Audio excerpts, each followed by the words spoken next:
under a nationwide state of emergency. The country remains on high alert as the United States warns the Russians are ready for a full-scale, imminent invasion. Ukraine's President Zelensky told his nation tonight that Russian leadership has approved an incursion. And he tried to call Vladimir Putin today, but was met with ominous silence.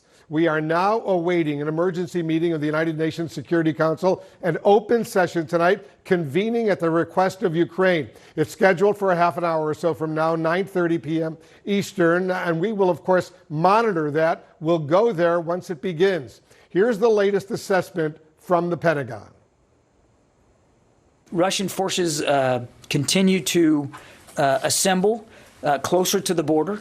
And put themselves in an advanced stage of readiness to act virtually any time now. We believe that they are ready. We all hope that we're wrong about this, but every indication we have is that he is poised to attack Ukraine again, and this time with what could be significant military force. New satellite imagery shows a number of new Russian deployments, particularly in and around the eastern border of Ukraine. One battle group is deployed approximately 9 miles east of the border. Many are within 10 miles of the country. Lines that continue for about 50 miles from the Ukrainian city of Kharkiv. So that city in particular is of great concern because it's right up against the Russian border in the northeast. The Pentagon also believes additional Russian forces are moving into the Donetsk and Luhansk regions, two separatist-held areas in eastern Ukraine recognized as independent by Vladimir Putin on Monday. A senior U.S. defense official tells CNN Putin has 24 warships in the Black Sea. He has cruise missile capability, ballistic missile capability, armor, artillery, infantry, special forces, and only he knows the timing of his plan. But the White House has been trying to get ahead of him in recent days, revealing information about his plans, and believes Putin has been improvising and adopting as a result. Our assessment is that President Putin did not expect the United States to have the level of information that we have, did not expect us to put out this amount of information that we have put out. And what we're seeing now, our assessment is that he is improvising, adapting, and we're having to respond and adapt his own actions to as we are responding to him. The U.S. Deputy Secretary of State Wendy Sherman told me this evening Putin is poised to launch a, quote, war of carnage that could leave thousands on both sides dead. This is clearly a very, very dire moment. We have global coverage on another very uncertain evening right now. We have live reports coming in from Ukraine, the White House, and of course the State Department. But let's begin with our chief international correspondent, Clarissa Ward. She's joining us from Kharkiv in Ukraine right now. Clarissa, how dramatically has the mood shifted in Ukraine tonight? There's no question, Wolf. There has been a dramatic shift. This really feels now like a country that's holding its breath. I mean, just earlier today, the mayor of Kharkiv put out an announcement on Twitter telling people to stay calm, to stay unified, to keep going to work, saying that city services are still functioning. And yet when we arrived here late this evening, we found checkpoints going into the city. We also saw on our drive from Kiev a large convoy of Ukrainian military vehicles. But most strikingly, honestly, is the shift in tone, Wolf, from Ukraine's leadership. You heard President Zelensky there switching from Ukrainian to Russian and directly appealing to the Russian people to try to help avert this catastrophe, saying, you know, there's nearly 200,000 troops on this border, and your leadership has given them approval to cross in to Ukrainian territory, to cross in to another country country's territory. And so clearly we are in a very different situation now than we were before. As recently as just a few days ago, people here really didn't believe that this could actually happen. But now we're learning that the airspace, the Russians have closed the airspace to certain civilian aircraft in this part of the country. We know the Ukrainians have closed the airport here in Kharkiv. They've also closed 2 other airports. And I think there's a sense now of people just waiting to see what's going to happen. There isn't a state of alarm, as you can probably see behind me. It's the middle of the night. The streets are quiet. But it will be very interesting to see what tomorrow brings. Will you start to see more preparations? Will you start to see people trying to leave the city? As I mentioned before, up until this point, Ukraine's leaders have really tried to tamp down any sense of panic. We heard President Zelensky saying as recently as last week that they didn't even believe it was possible to launch a full-scale invasion with the amount of troops that Russia had amassed at the border. There has clearly been a dramatic shift in tone and in the calculations that Ukraine's leaders are making. And so the question now becomes, is there anything that can be done to avert this catastrophe and to try to turn this situation around, Wolf? It really looks ominous. As I mentioned, Clarissa, you're there in Kharkiv. The U.S. Had warned of particular concern for the city, that city where you are. What more can you tell us about what you're actually seeing right now on the ground? So on the ground, Wolf, you're seeing, as you can probably see behind me, it's incredibly quiet. It's the middle of the night, but this is a city of 1.4 million people, Wolf, and it is pretty extraordinary to be in a situation where we could be potentially, or it certainly seems we're closer to an actual imminent invasion of some sort or incursion of some sort, and we don't yet see any mass panic. We don't certainly even see any evidence of evacuations. We know that there are public bomb shelters, one of them not far from here. Everyone very clearly hoping that those will not be needed.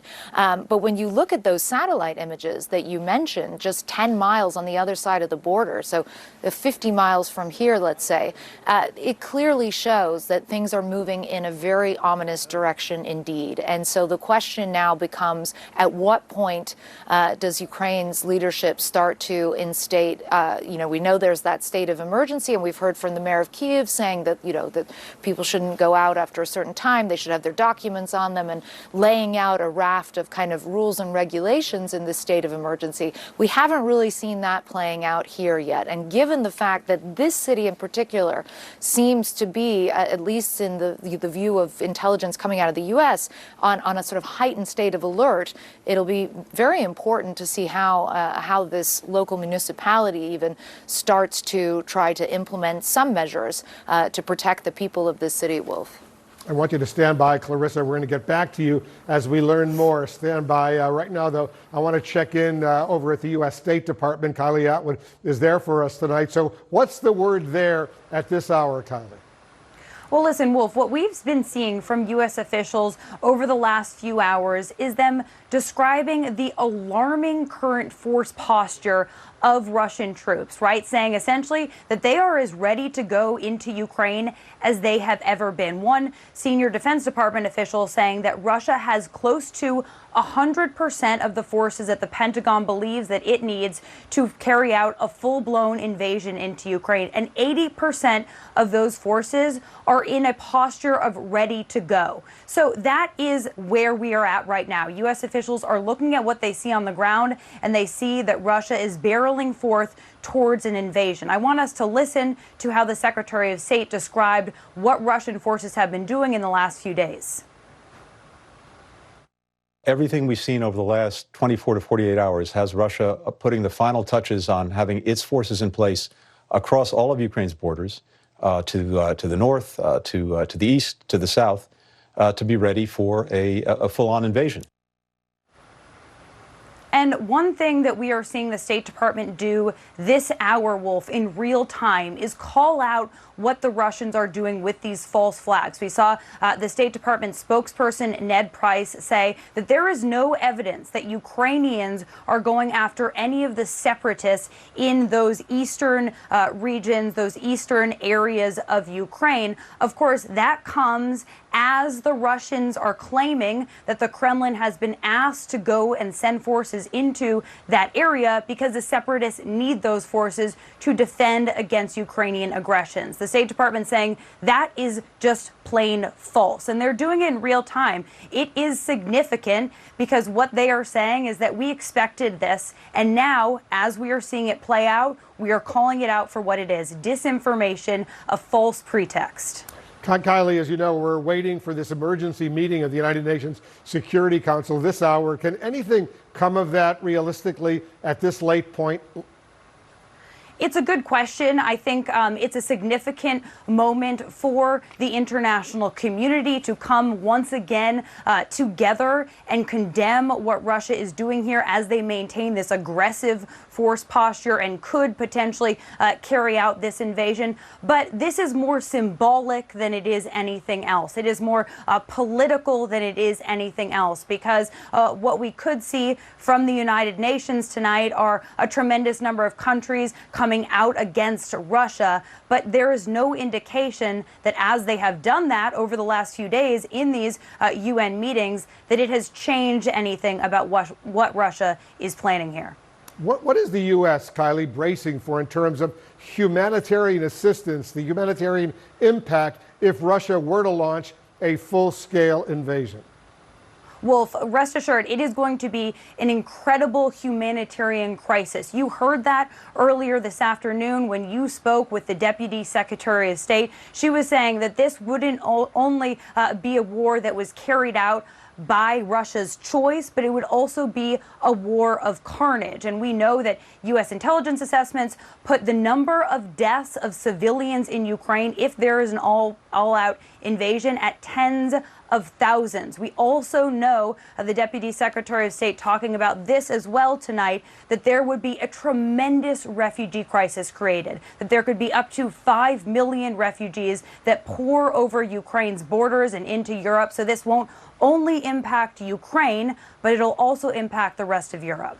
Yeah, millions of refugees that would spill over first into Poland and then other European countries. Kylie, I want you to stand by as we await this emergency meeting of the UN Security Council. Right now, I want to turn over to the White House. MJ Lee is on the scene for us over there. So what are you hearing, MJ, over there?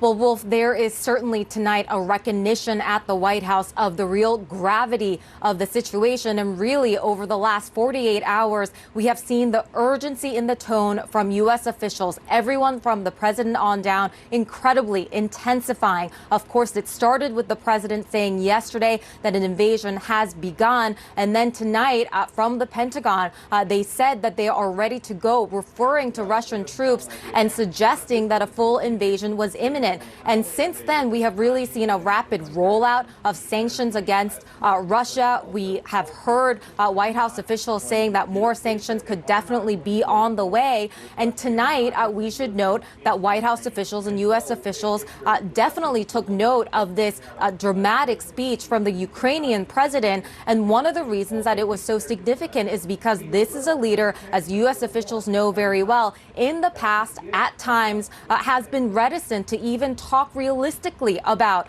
the possibility of a full-scale Russian invasion, in part because we know he didn't want to set off panic among his own people. So the tone of his voice in the remarks that he made as he essentially sort of pleaded for peace and spoke directly to the Russian people, that was something that U.S. officials certainly took note of. And if you need a sign of just how much this is at the top of the president's agenda, we got his schedule for tomorrow, and one of the first things that he will be doing is going to the Situation Room and convening a meeting, a virtual meeting with G7 leaders. So again, this is a rapidly evolving situation that U.S. officials are watching very, very closely, Wolf. Yeah, as they should. MJ Lee at the White House will get back to you as well. Once again, we're awaiting this emergency UN Security Council meeting on this crisis in Ukraine as we monitor our live signals from inside Ukraine right now. And as we wait, we're going to walk you through what a full-scale Russian invasion could look like with one of our top military analysts standing by. We'll be right back.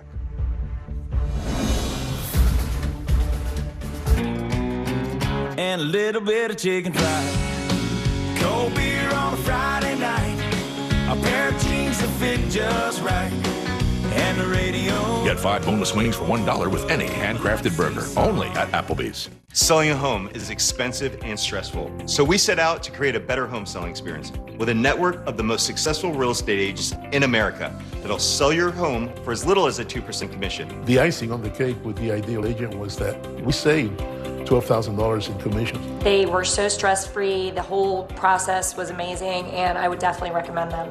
We are not a discount brokerage. These are top local agents that'll get you the best results. Maybe we missed the sign for the highway. We didn't miss the sign. Where are we? So you're telling me I'm in a mystical town. I can't leave. These woods are not safe after dark. I can still hear those things whispering. We are stuck. I'm gonna find us a way out of this place.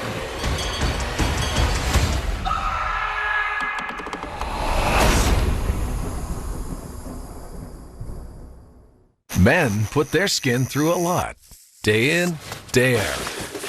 That's why Dove Men Body Wash has skin-strengthening nutrients and moisturizers that help rebuild your skin. Dove Men Plus Care, smoother, healthier skin with every shower.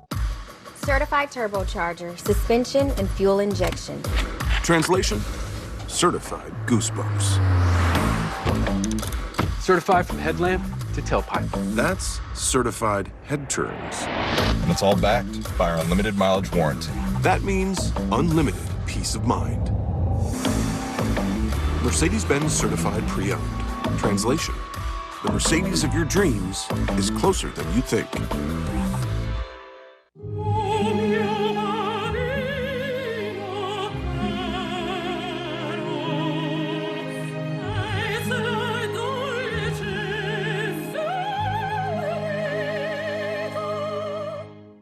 Hey businesses, you all deserve something epic. So we're giving every business our best deals on every iPhone, including the iPhone 13 Pro with 5G. That's the one with the amazing camera. Yep, every business deserves it. Like ones that reopened. Hey, we have an appointment. And every new business that just opened. Like aromatherapy rugs. I'll take one in blue, please. It's not complicated. AT&T is giving new and existing business customers our best deals on every iPhone. I've traveled every road in this here land. I've been everywhere, man. I've been everywhere, man. Across the deserts bare, man. I breathe the mountain air, man. Of travel I've had my share, man. I've been everywhere. I've been to Pittsburgh, Parkersburg, Gravelburg, Colorado, Ellen City, Cedar City, Dodge City, what a pity. I've been everywhere, man. I've been everywhere, man. I've been everywhere. As a struggling actor, I need all the breaks that I can get. At Liberty Mutual. Cut. Line. Cut. Liberty Mutual customizes your car insurance so you only pay for what you need. Cut. Am I allowed to riff? What if I come out of the water? Liberty Bibbity. Cut. We'll dub it. Liberty Mutual customizes your car insurance so you only pay for what you need. Only pay for what you need.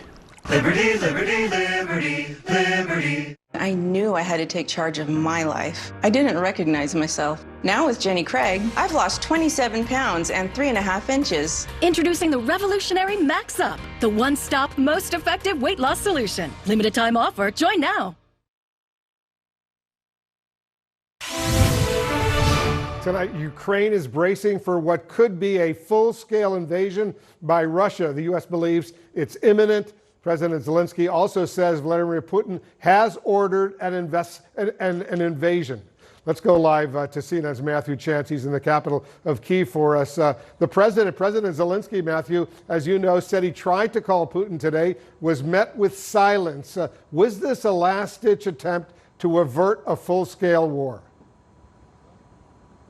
I think it was, yes, and it didn't just end with a phone call, because Vladimir Zelensky, the Ukrainian president, also posted an address on social media in which, for a period of it, he spoke in Russian, and he spoke directly to Russian people, saying, look, you've been told, and it was a very emotional appeal. He said, look, you've been told that Ukrainians need to be freed, but we're already free in this country. He said, you've been told that we hate your culture, we hate Russian culture, but of course, how can you hate any culture? He said that there are differences between the two countries, but there was no reason for them to be enemies. And so it was this, as I say, very emotional, direct appeal to Russia, having failed to speak directly to the leadership, to get them to call whatever they've got planned off. And so it does indicate how seriously and how tense the situation is here.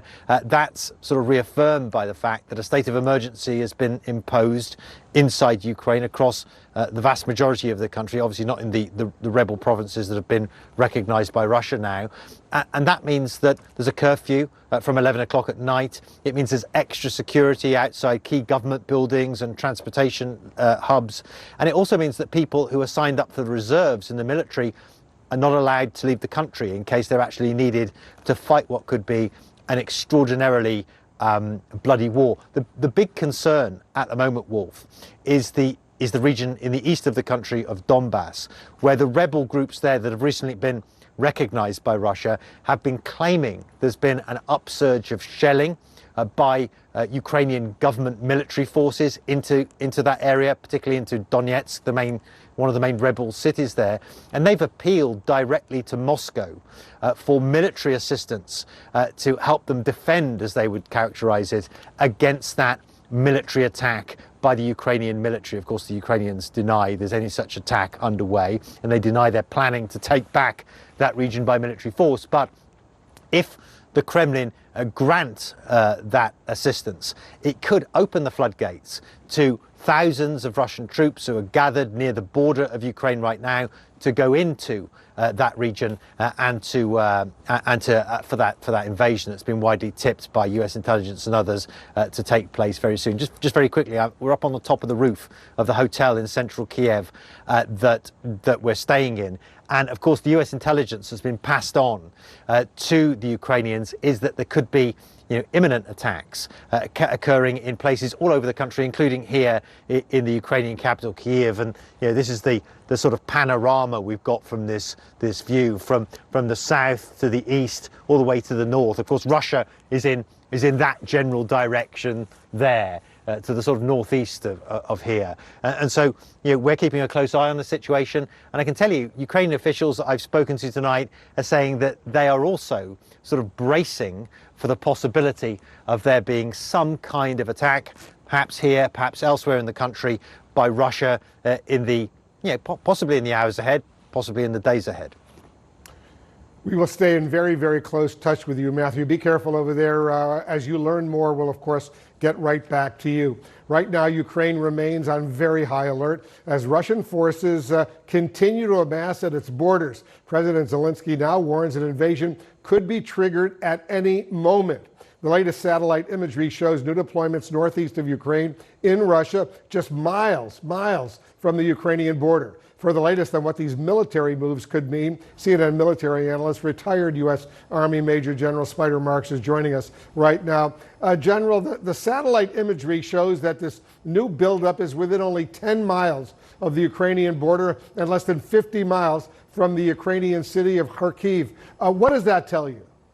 Yeah, well, I tell you, Wolf, what we're seeing as a result of the great work by the CNN correspondents, commercially available imagery that you've shared, the analysis that the administration has released, and then certainly open sources of intelligence, really shows us that there is a significant buildup of forces right there. We've seen the cell phone footage, we've seen the imagery, and what that tells you is there is a real possibility, only 30 miles from the border to the second largest city in Ukraine of Kharkiv, that forces could come across here at any time. And let's be frank, the forces have been available over the past couple of weeks, could have initiated this. And what you see President Putin doing is decreasing his risk. He's going through risk mitigation measures right now, which increases his logistics, his medical supplies, et cetera, and additional forces. But additionally, we've seen lots of footage of activity down here, which could provide movement into this area, which is where the separatists have been for the last 8 years, fighting alongside Russian soldiers. And here is the rest of the Donbass region. So here's what I think is going to probably happen. Movement will occur here if it hasn't already. Additional movement into this area would be significant military operations. There would be killing. There would be blood that would be as a result of these engagements. Simultaneously, the commander on the ground now has an option to put these Ukrainian forces in a vice, coming from this direction and coming from this direction. But also bear in mind, it gives him an option. This is the second largest city in Ukraine, as I indicated, which means they've got roads, they've got networks, they've got the ability to move stuff around. They could come in here and also threaten Kiev because there are also forces up here as well.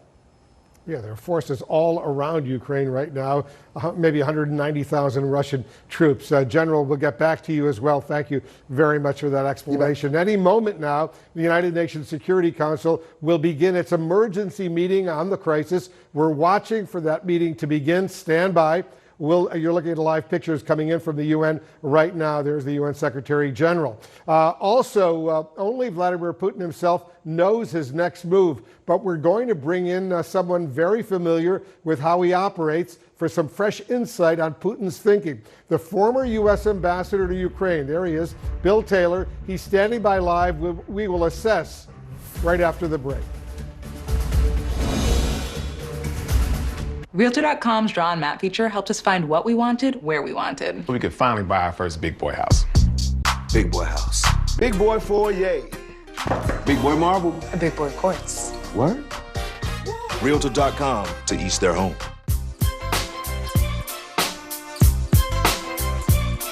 Wasn't it? You're never responsible for unauthorized purchases on your Discover card. Eliminating grays is as easy as combing your hair. With Just For Men Easy Comb in Color. Just twist and comb. Getting natural looking results. Let's get this meeting started. Has never been easier. The most men trust Just For Men. King C. Gillette is a complete lineup of tools and facial hair care products. This is the Style Master, designed to style your stubble in one stroke. A pivoting metal head that defines every edge, and 3 comb lengths for added versatility. One tool that helps you choose, change, and master your style. King C. Gillette.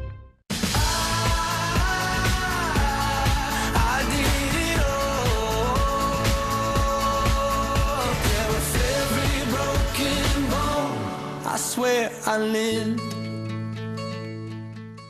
Migraine attacks? Qulipta can help prevent migraine attacks. It can't prevent triggers like stress or changes in weather.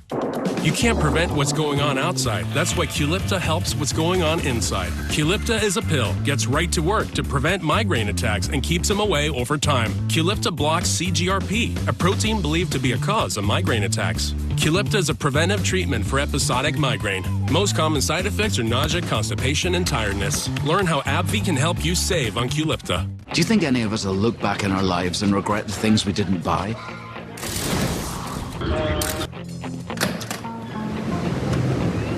Or the places we didn't go?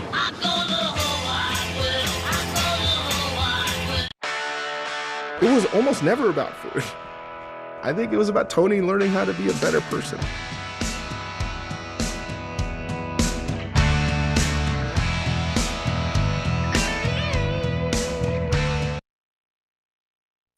There's never been a better time to switch to Spectrum Mobile. You could save up to 60% on your monthly mobile bill. Plus, there are no added taxes, hidden fees, and no contracts.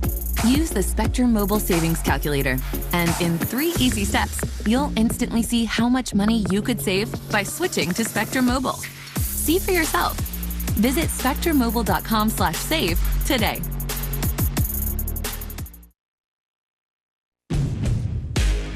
Ready to save on Hondas?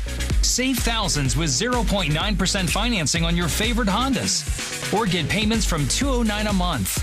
There has never been a better time to trade for a new Honda. Get more for your trade now than ever before. Save on best-selling Hondas today. with 0.9% financing or payments from $209 a month. Trade today at Ron Norris Honda and Space Coast Honda. I'm Erin Burnett in Ukraine, and this is CNN. Closed captioning brought to you by Mesobook.com. We offer a free book on mesothelioma. Call for the free book and receive so much more. Call 1-800-831-3700.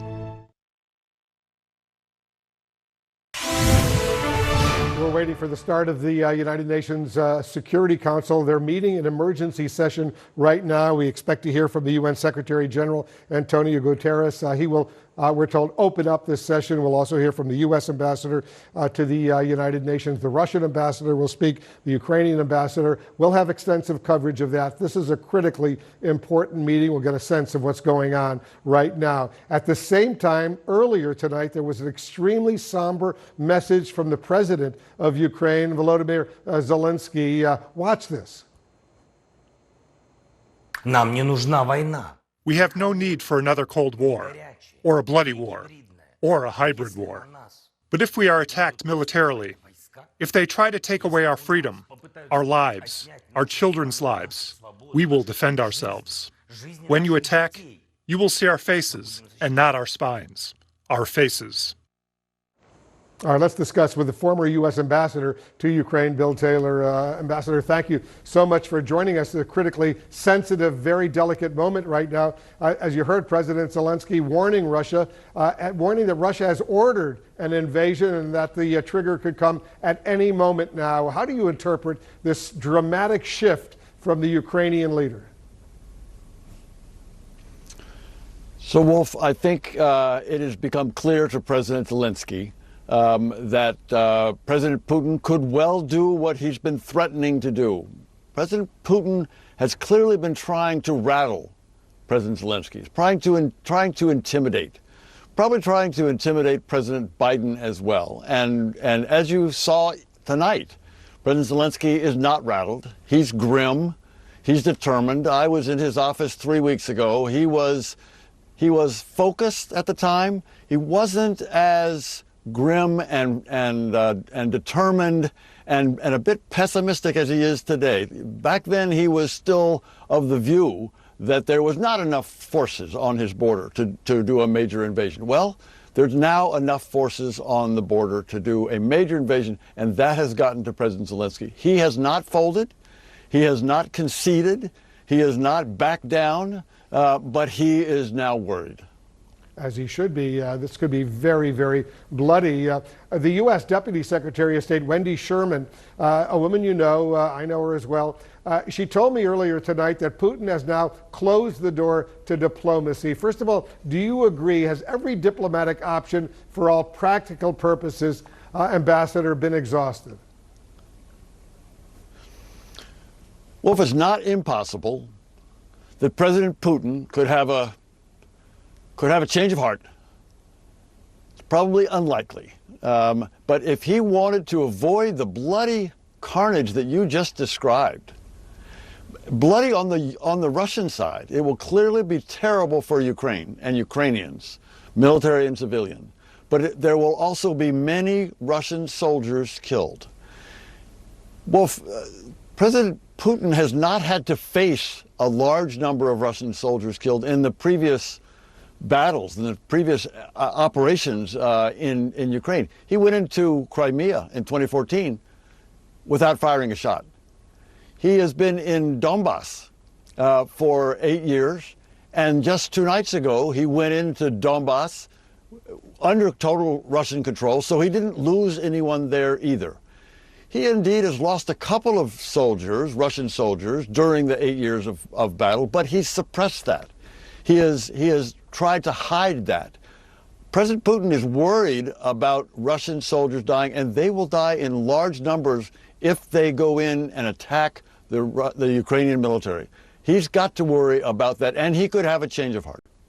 Well, we can only hope. What do you believe, Ambassador, is Putin's ultimate goal right now? Does he want, for example, to topple President Zelensky? Does he want to occupy the whole of Ukraine? And then what? Well, I don't think he wants to occupy the whole of Ukraine if he doesn't have to. Indeed, that's probably an impossible task for the forces that he's got. He needs many more forces to occupy the entire country. The country the size of Texas. He can't do that with 200,000 soldiers. He can't do that. What he wants, though, you got the right question. What he wants is control of Ukraine one way or the other. He thought he had control of Ukraine through the Minsk process by establishing these little proxy puppets, Luhansk and Donetsk, Donbass, in the body of Ukraine. And from those puppets controlling the body of Ukraine, he could control Ukraine's foreign policy. That's not working. That didn't work for him. So now he has to look for another way to get that control. His ultimate goal is control of Ukraine, bringing Ukraine back under Russian control. The 8,970. President Biden, as you know, has responded with sanctions in step with other Western allies. But what more needs to happen, Ambassador, if we see a full-scale Russian invasion? 28th of February 2014 from the permanent representative. Every sanction in the book, to include sanctioning the central bank of Russia. The SWIFT is not off the table. We should seize assets, everything that we can do to cripple that economy. Sadly, it has to affect Russian citizens, has to affect people around Putin. He has to be sanctioned as well. This is a war criminal. He has to be brought to justice in some way. That has got to be clear to him that this is a bad mistake. We're monitoring this UN Security Council meeting. Once it gets to the gist, to the important part, we'll of course have some live coverage of that. So stand by, Ambassador. The UN ambassador is warning that this could create some 5 million refugees out of Ukraine. What will that mean for Poland and other countries in Europe that will have to absorb these Ukrainian refugees? Of course, it will be a big challenge. We've seen in the past where refugees from other parts of the world have come into Europe and caused problems, political problems, humanitarian problems. This will be the same way. This, however, Ukraine is close to Europe. Indeed, it's part of Europe. Ukraine is historically European. Large parts of Ukraine have always been Europe. All right, hold on a moment. These Hold on a will be moment, citizens. Ambassador. The UN Secretary General Antonio Guterres is speaking. In the meeting of the General Assembly. But of course, it wouldn't make any sense to bother you reading again the same texts that I'm sure you are all aware of. In between, during the day, a number of events took place, and with your permission, Mr. President, I would like to ask Ms. Rosemary DiCarlo to be able to brief you on those events. But simultaneously, the day was full of rumors and indications that an offensive against Ukraine was imminent. In the recent past, there were several situations with similar indications, similar rumors. And I never believed in them, convinced that nothing serious would happen. I was wrong. And I would like not to be wrong again today. So, if indeed an operation is being prepared, I have only one thing to say from the bottom of my heart. President Putin, stop your troops from attacking the Ukraine. Give peace a chance. Too many people have already died. Thank you, Mr. President. I thank the Secretary General for his introductory remarks. All right, so there you have strong, very strong words from Antonio Guterres, the United Nations Secretary General. Give peace a chance. Too many people have died. He says he was always pretty upbeat that this moment would not occur. He said, I was wrong. And he said to President Putin, stop your troops. Bill Taylor, you've watched a lot of UN meetings, UN Security Council meetings. This meeting with the Secretary General opening up with these strong words, it underscores how dangerous this moment is right now. Throughout the day, we've seen disturbing... It does, Wolf. It's a very dangerous moment. It is sad that the Security Council can't do anything about it. One would have hoped years ago when the Security Council, when the UN was put together, that this organization would step in somehow and stop this kind of war. But it's clearly not. The Russian is actually in the chair right now. The Russian is in the chair of the Security Council right now. And so the UN Security Council cannot really do anything other than just bring attention to this crime that's about to be committed by one country, one big, powerful country, against its neighbor, against its sovereign neighbor. I'm anxious to hear what the U.S. ambassador to the UN, Linda Thomas-Greenfield, is going to say. She's there, and she's going to be delivering a major statement on behalf of the United States government, on behalf of President Biden. We'll be listening very carefully to her words, right? We absolutely will. The Security Council has met before. She gave a great speech. Secretary Blinken gave a great speech at the Security Council as well. They have put the Russians on notice, and yet the Russians seem oblivious. The Russians seem not to hear. The Russians seem intent on controlling Ukraine, on dominating Ukraine, on bringing Ukraine back under their control without regard to international law, without regard to the UN Charter, without regard to any of the commitments that the Russians have made to the Ukrainians and to the international community over the years. Without any regard for that, they seem to be poised to invade. All right, we're going to continue to monitor this emergency meeting of the UN Security Council. Rosemary DiCarlo, the Undersecretary General for Political and Peacebuilding Affairs at the UN, is speaking. We'll monitor what she's saying. We'll wait for the U.S. ambassador to the UN to address the Security Council. Let's take a quick break, resume our special coverage right after this.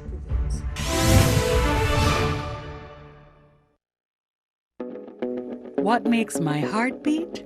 Having everything I want in the place I love. Jamaica, heartbeat of the world. Let's go.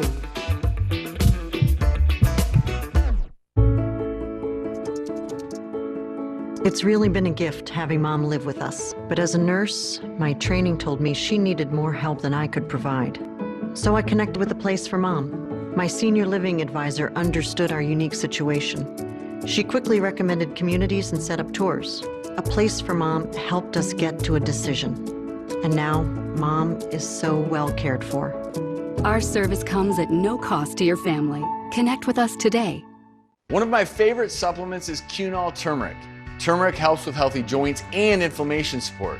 Unlike regular turmeric supplements, Cunol's superior absorption helps me get the full benefits of turmeric. The brand I trust is Cunol. Don't settle for products that give you a sort of white smile. Try Crest Whitening Emulsions for 100% whiter teeth. Its highly active peroxide droplets swipe on in seconds. Better, faster, 100% whiter teeth. Shop CrestWhiteSmile.com.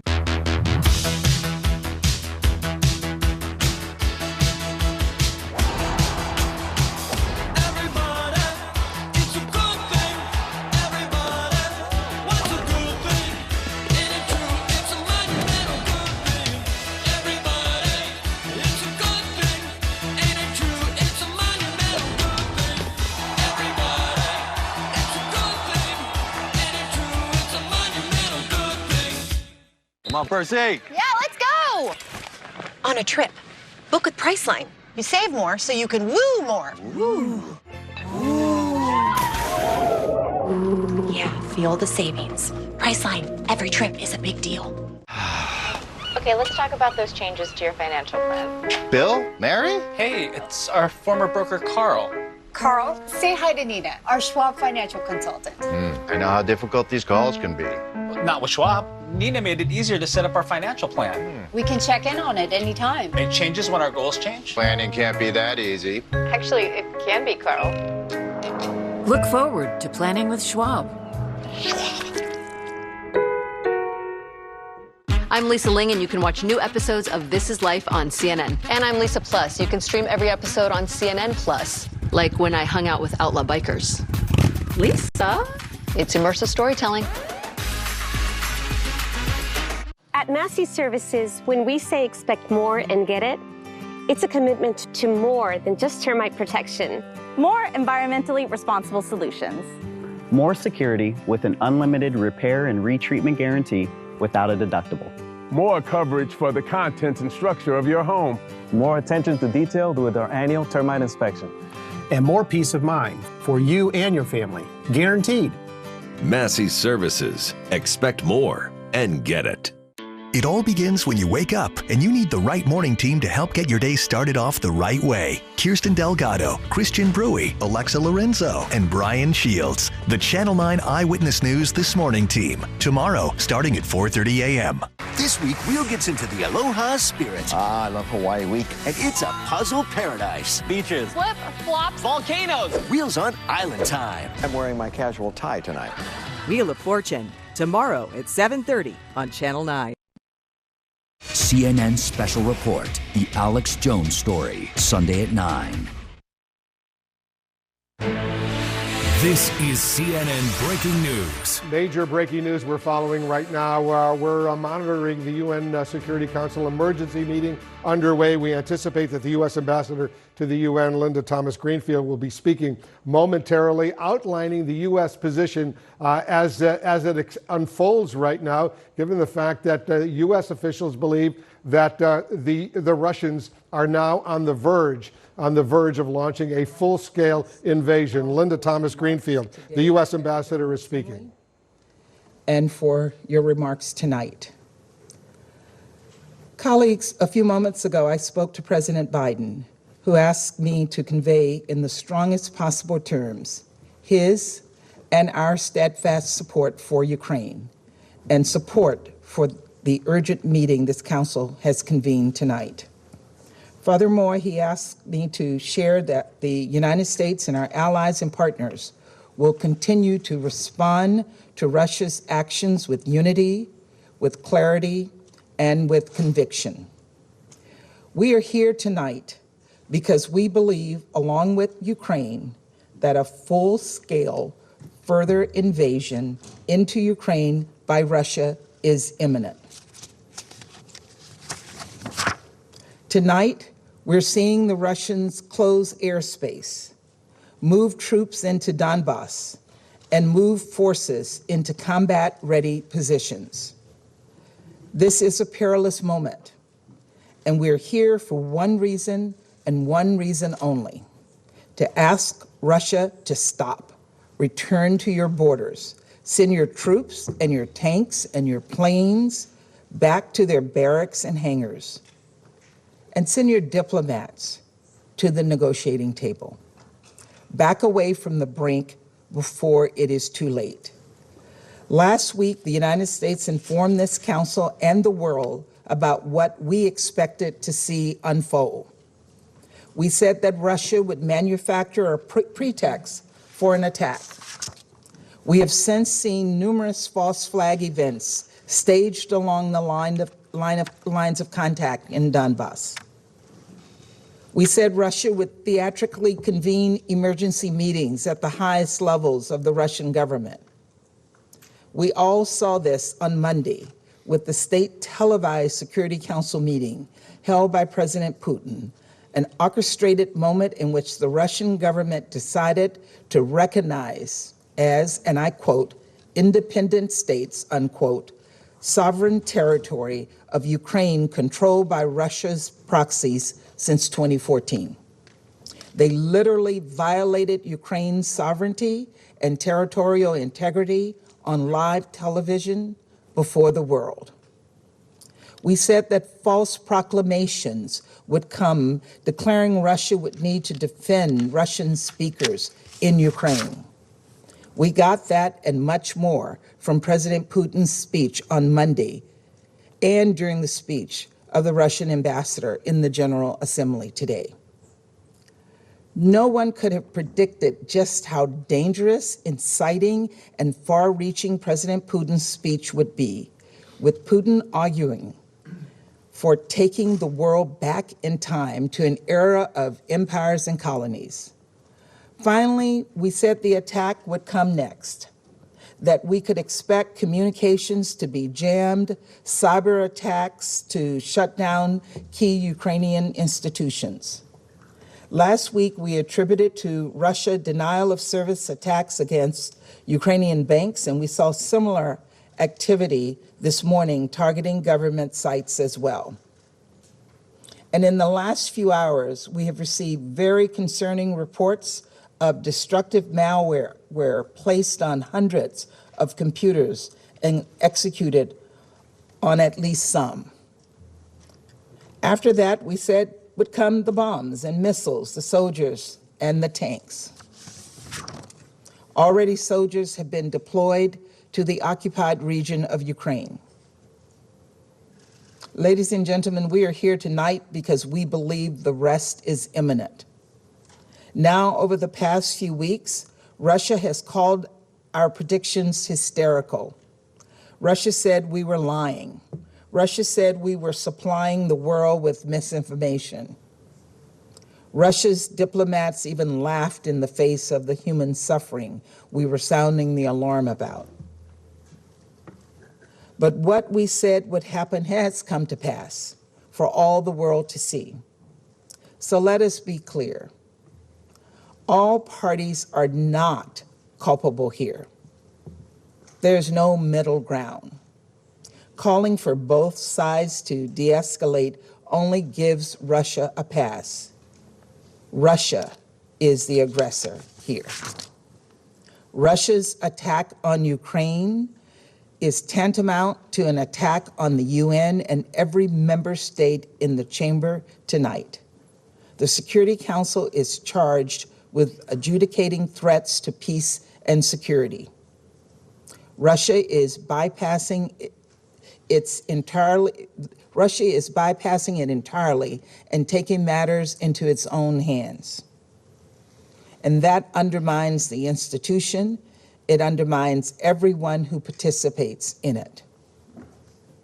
The United States, Ukraine, its allies, and partners across Europe, UN officials, every other member of the Security Council, we have all repeatedly implored Russia to engage at the diplomatic table. Those calls were not heard. Instead, tonight, Russia has brought its people, the Ukrainian people, and the world to the brink of a conflict that will produce an untold amount of human suffering. I said it in the General Assembly this morning, and I'll say it again tonight.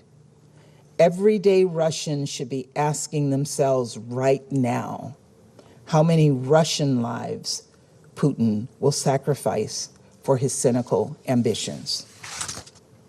Responsible members of this Security Council will stand together, and we will stand with Ukraine.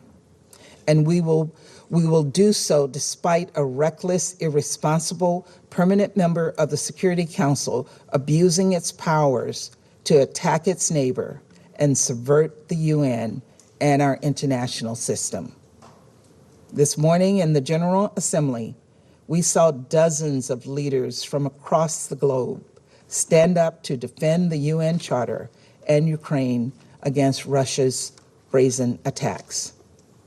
We were proud to stand with them. Today, I had the opportunity to meet with Ukrainian Foreign Minister Kuleba. And many of you were in the General Assembly Hall this morning when Foreign Minister Kuleba received enthusiastic and overwhelming applause after his remarks. Since he could not be here this evening, I would like to conclude by echoing his words. This morning, he warned us all that, quote, no one will be able to sit out this crisis if President Putin decides that he can move forward with this aggression against Ukraine. Your governments and your people will face painful consequences together with our government and our people, unquote. He is right. History tells us that. and we must confront this threat head on in this council, in the UN, and in our capitals. The people of Ukraine are counting on us. Let's not let them down. Thank you, Mr. President.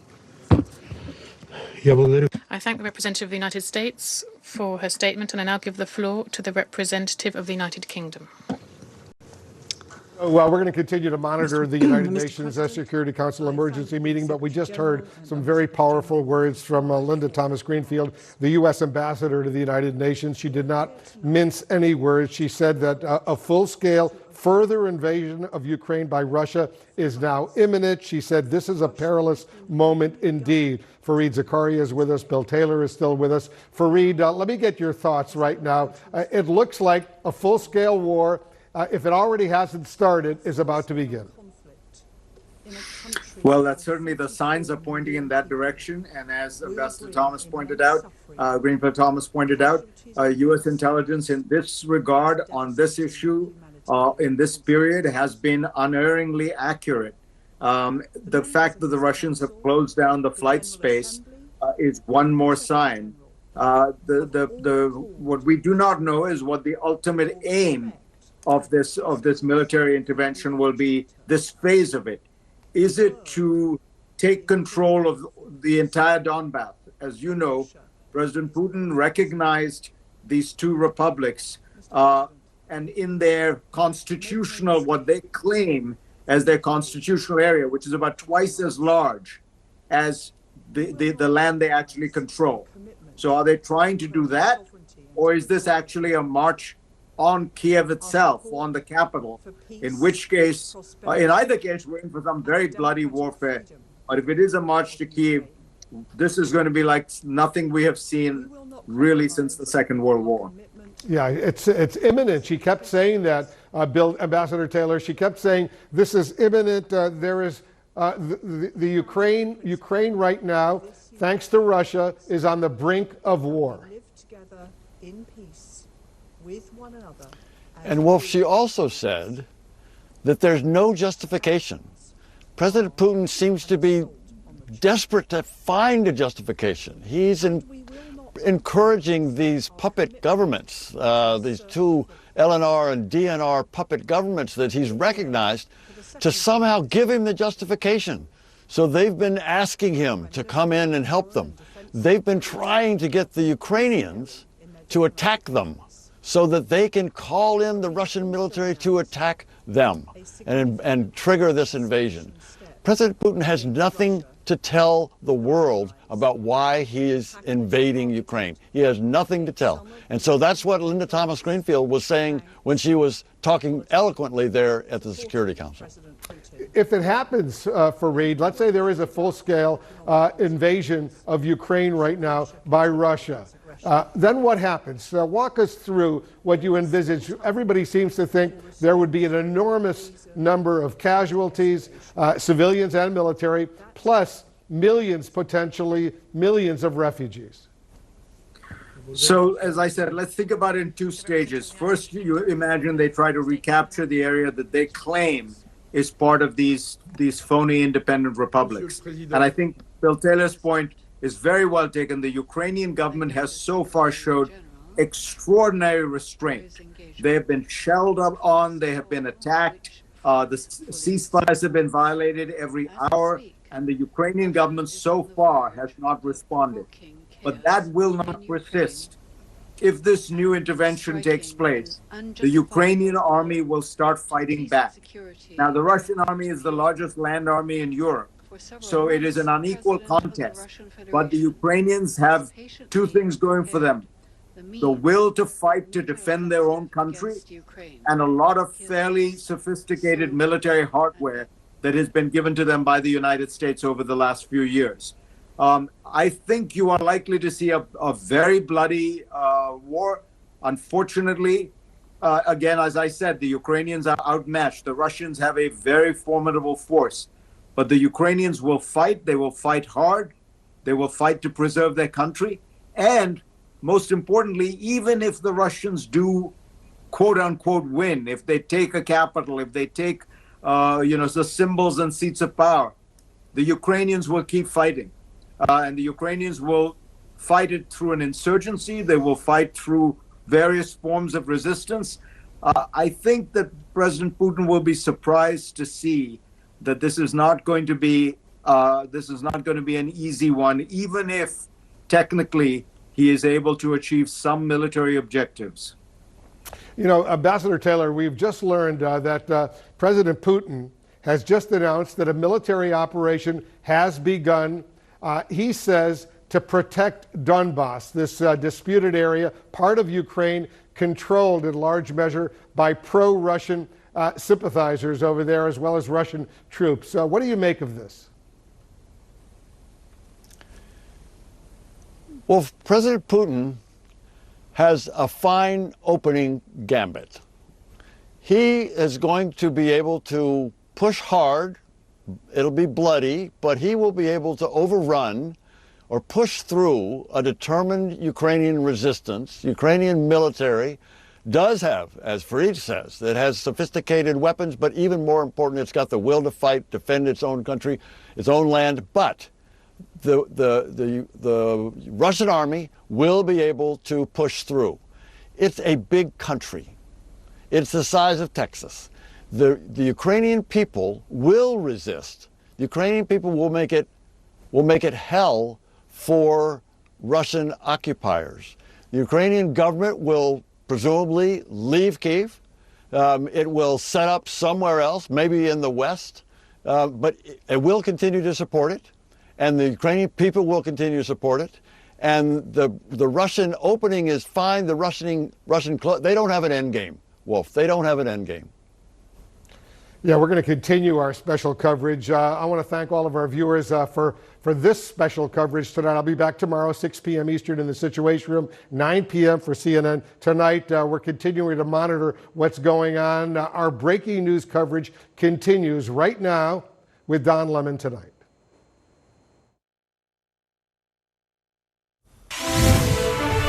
This is Don Lemon Tonight. Thank you for joining us. Here's our breaking news. Vladimir Putin announcing a special military operation claiming to protect Donbass.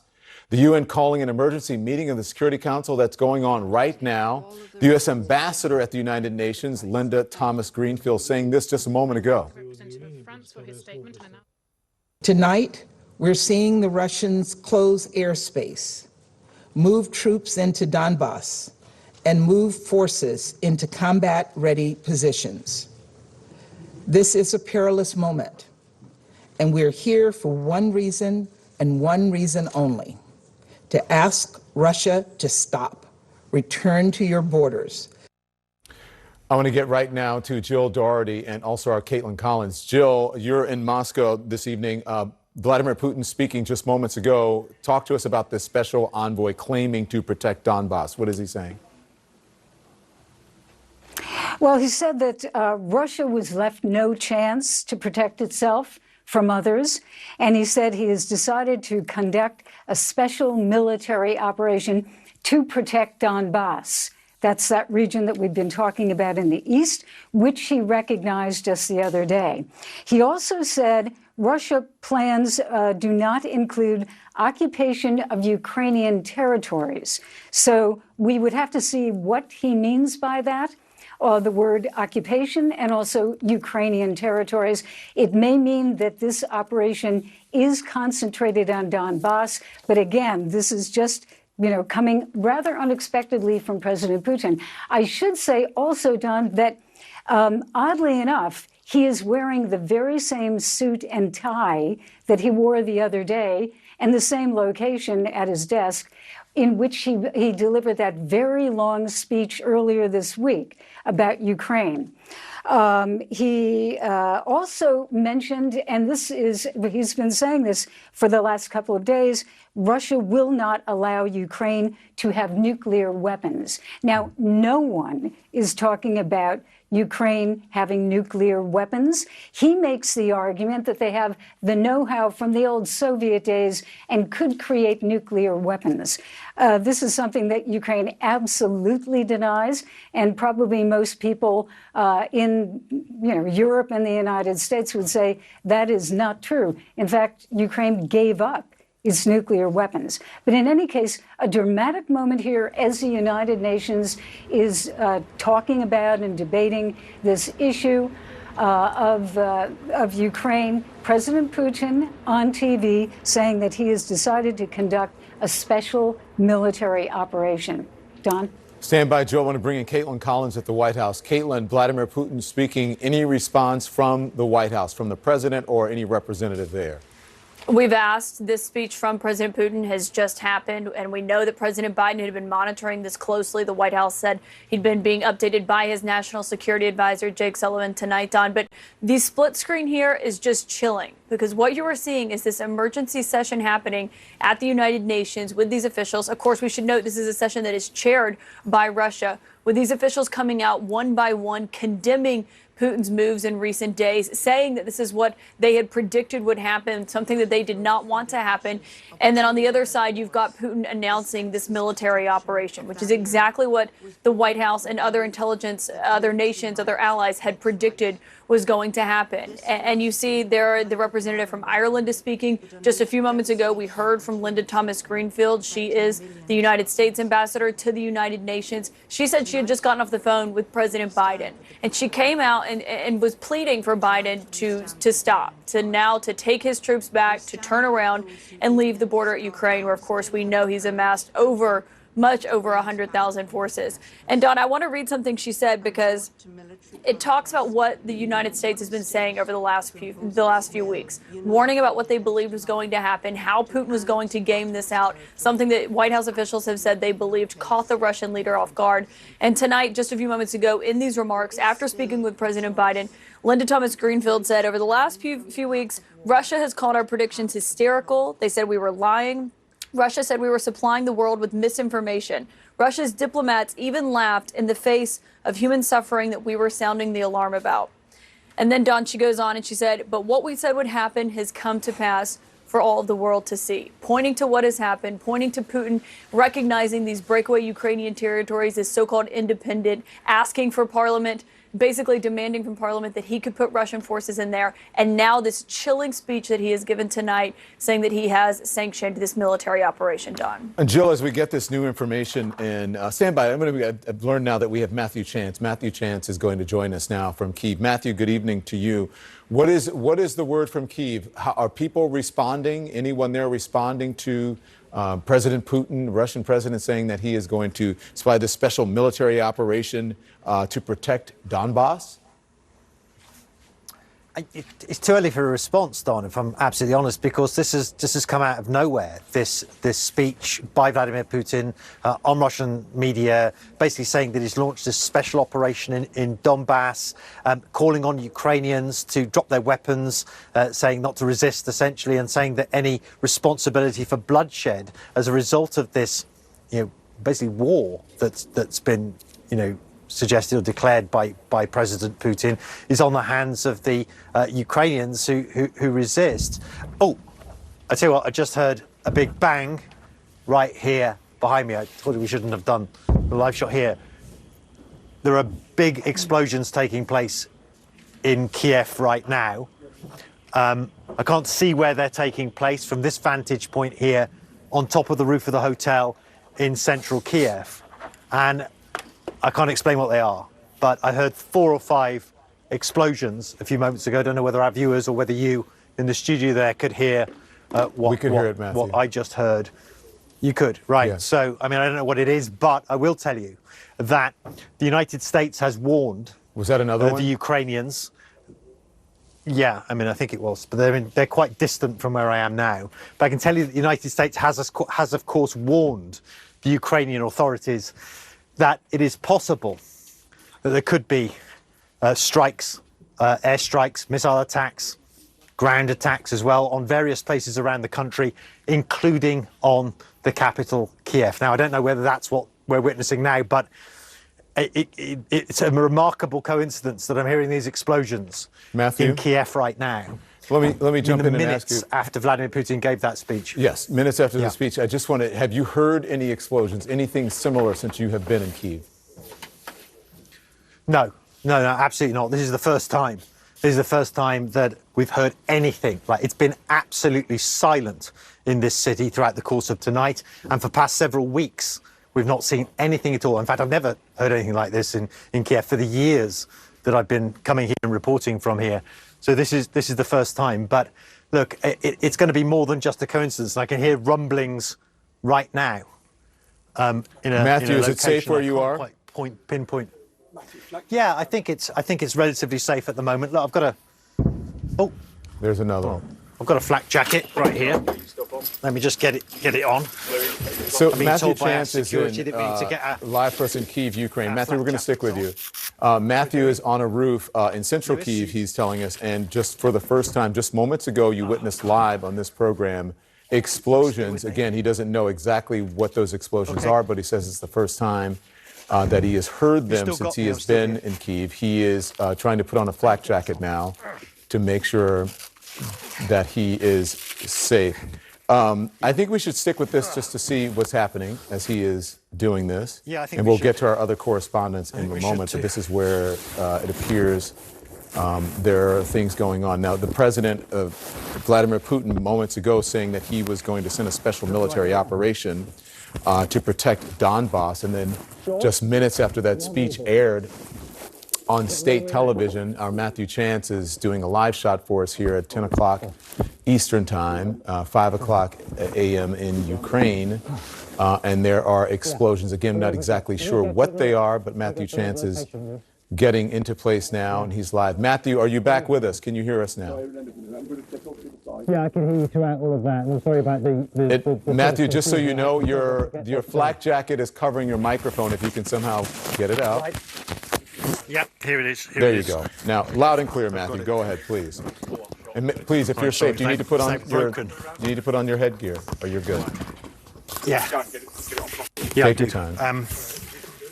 Yeah. Don't rush. So look, sorry, I think I've broken my microphone as I put on the flak jacket. But look, there you go. Okay. I'll have to hold it in front of me like a little mic. But okay. So Matthew, look, I mean, over the past, I want you to stand by. We'll keep ahead. Matthew up. Matthew, don't go anywhere because I want to get to Clarissa Ward. She's in Kharkiv, and I understand, Clarissa, you are hearing blasts as well.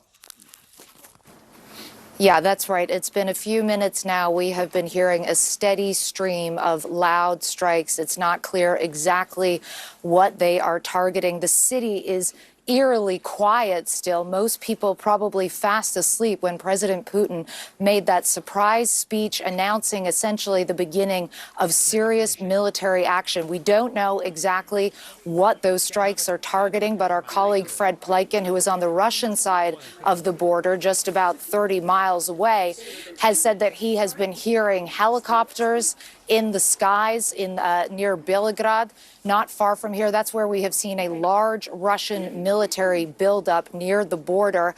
And now people here are going to be waking up to a very different country than the one they went to sleep in. President Putin showing no signs of backing down at all. And as I said, we've been hearing, it's quiet now, of course, always this happens when you finally come to us for the live, it's actually quiet for a moment. But we have been hearing a steady stream of thuds all around the city. We are in the city of Kharkiv. It's a city of 1.4 million people up in the northeast of the country. It is not a city that is accustomed to war. It has been hit heavily in the Second World War.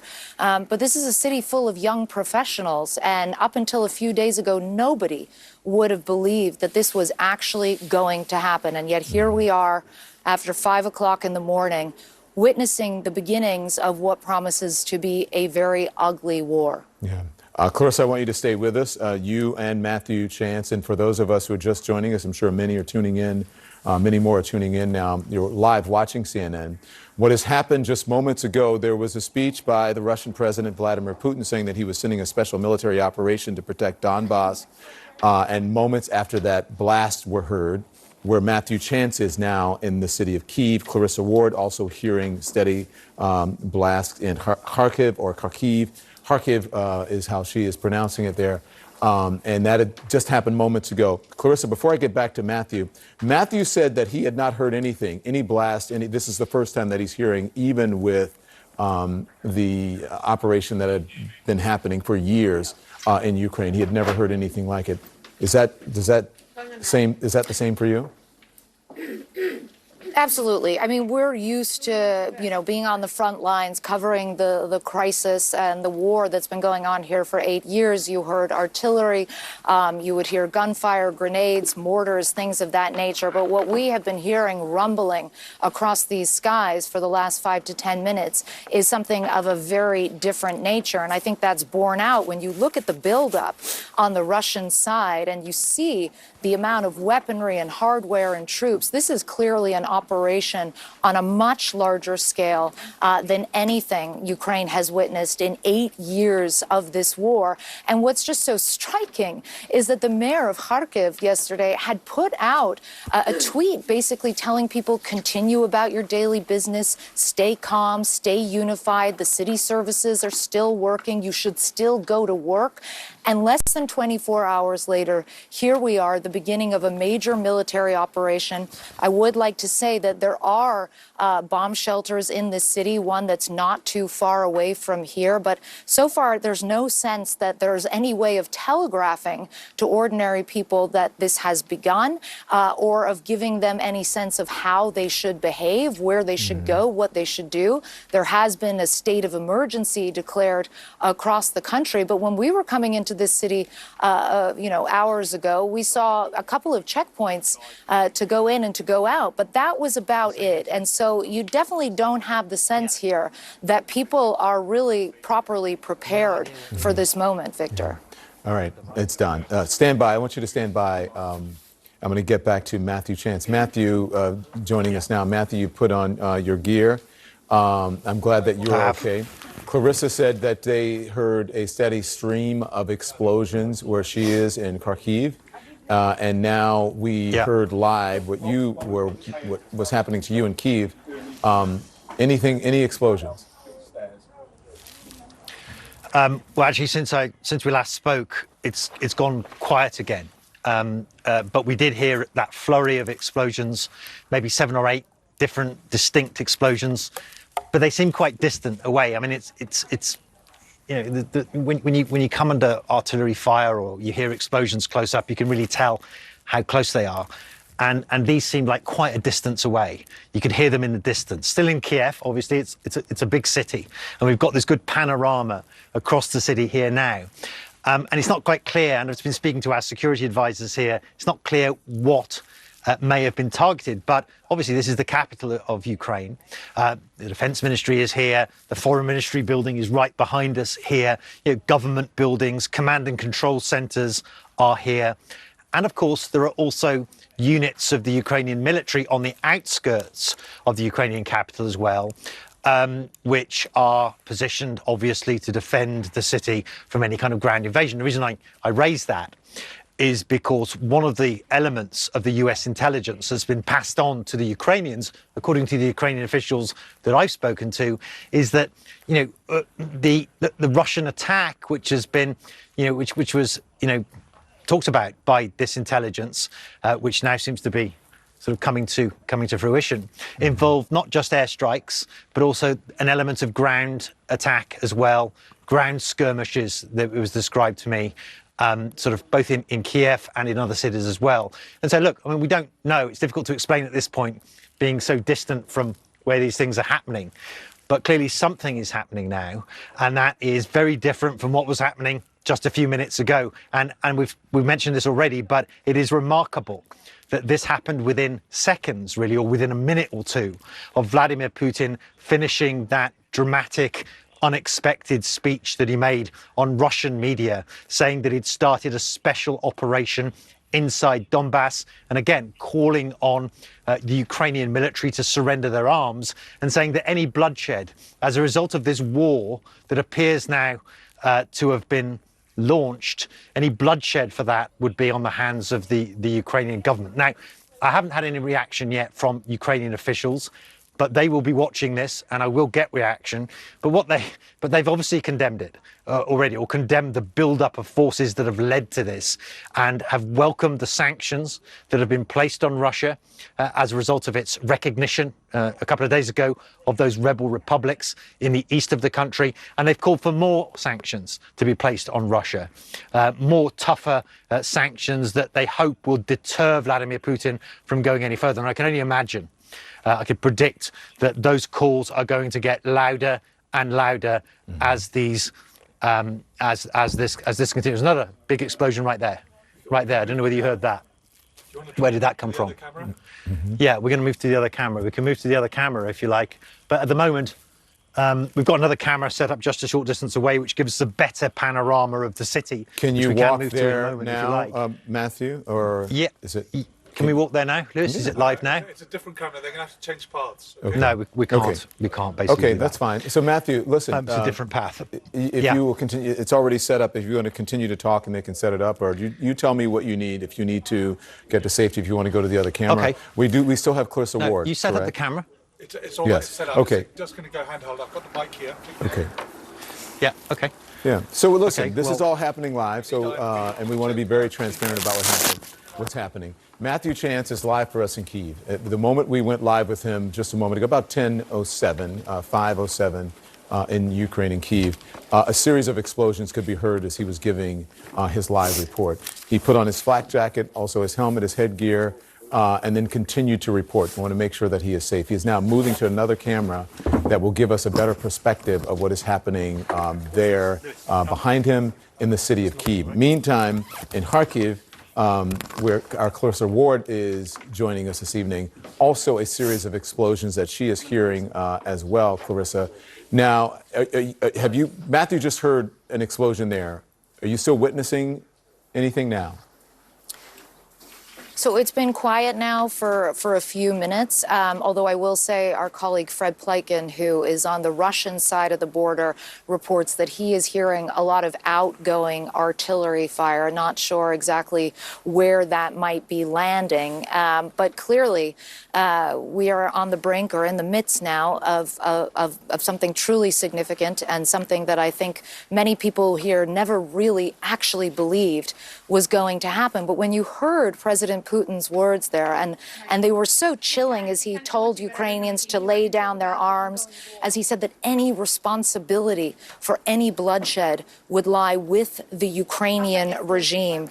And he said that the Russians have no intention to occupy Ukraine. So at this stage, we really don't have a good sense of what the scope of this operation is, or frankly, even what the target is. We can only go by what we know from those Maxar satellite images and eyewitness reports. A huge amount of Russian weaponry and manpower has amassed all around Ukraine, but particularly not too far from us. We're about 20 miles or so from the Russian border, and 10 miles beyond that, inside of Russia, the latest images from Maxar are showing an increased number of troops, assuming like fighting unit positions.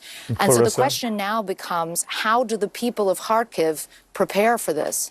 I want you to stand by, Clarissa. By the way, Clarissa and Matthew are about 300 miles apart, so not the same series of explosions that they are hearing. It's not possible for that.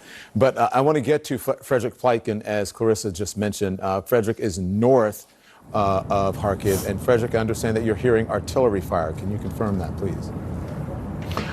Yeah, you're absolutely right, Don. We believe that we're hearing artillery fire. I'm in Belgorod on the Russian side of the border. So essentially, I would assume that some of the fire that Clarissa is hearing impact in the Kharkiv area is probably coming from Russian positions right here in the area around Belgorod. And in the distance, sort of over there, we're hearing a lot of outgoing artillery fire. Those are sort of the kind of thuds that you would hear from artillery cannons, but we're also hearing salvos that could very well be rockets that are being fired as well. And just a couple of moments ago, I'd say less than a minute ago, there was a really loud bang here where it's really hard to imagine that would have been incoming fire. That also sounded like something really, really big was just shot into the direction of Ukraine. And that, of course, is after the past couple of days, we've seen a massive military buildup here, especially in the Belgorod area. Of course, we are very close to Kharkiv, very close to where Clarissa is.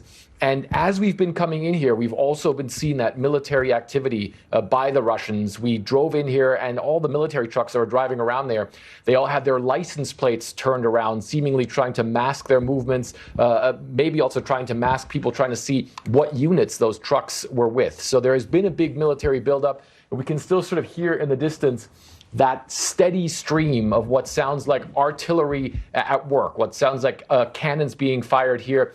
Belgorod, of course, one of the main areas where the Russians have concentrated their forces, Don. And throughout the day, I traveled really on the entire border region between Russia and Ukraine, down by Donetsk, where it seems as though there's some fighting going on there as well, all the way up to here to Belgorod. It's a huge area, but the main concentration of Russian forces are up here and down near the Donetsk area. And we can certainly see, or we can certainly hear, at least from our vantage point, that it really seems as though that military operation is very much in full force from what we're hearing, standing right here on the balcony at the moment, but also having driven through the city as well, Don. And are we hearing that? Are you hearing that now as you speak, Matthew? Excuse me, Frederick. Yeah, now we're hearing it. Now it's gotten a little more, there's still a little, it's a little more in the distance now. What I think they've done is they probably have different sort of positions here, where you'll have some artillery positions that might be a little further away from where we are, but they must also have some that are pretty close, because we have heard some of the bangs that have been pretty loud. There's a steady stream. You can probably barely hear it over the microphone right now, but there have been certainly some bangs that really have shaken the neighborhood. There's still some people who are walking around down here who all of them stopped and saw that something big had just either been fired off or impacted. But from our vantage point here, it certainly seems as though this is where a lot of the outgoing fire that is possibly hitting the Kharkiv area is probably originating from right here, Don. All right. Frederick Pleitgen is on the Russian side in Belgorod, and also Matthew Chance is in Kyiv, and our Clarissa Ward is joining us from Kyiv as well. Excuse me, joining us from Kharkiv. I want to get back to Matthew Chance now. Matthew, when you first began your reporting, we could clearly hear the series of explosions behind you. You've moved to a different position. Yeah. What is the latest? Yeah.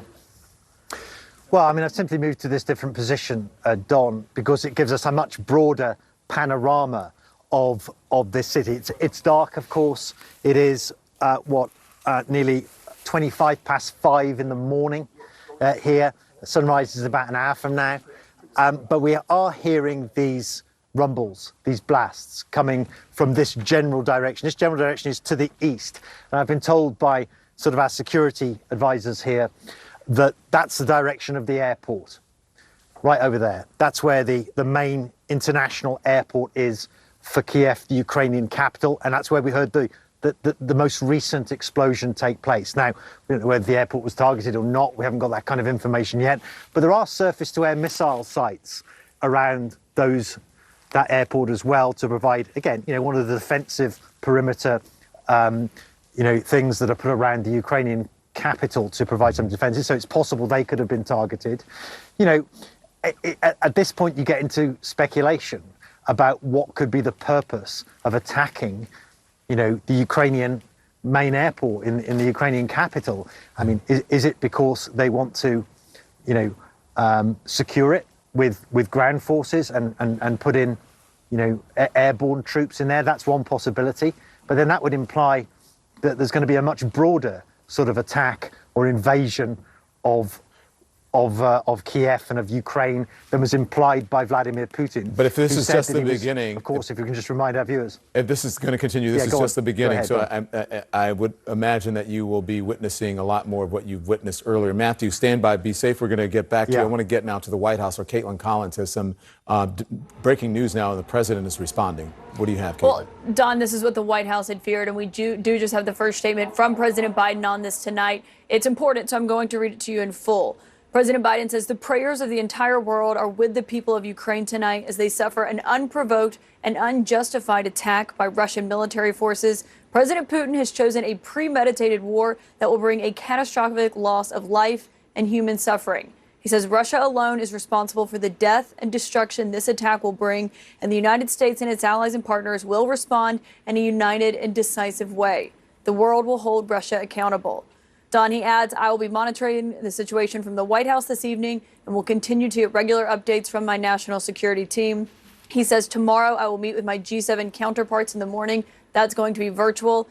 And President Biden adds, then speak to the American people to announce the further consequences the United States and our allies and partners will impose on Russia for this needless act of aggression against Ukraine and global peace and security. He says we will also coordinate with our NATO allies to ensure a strong, united response that deters any aggression against the alliance.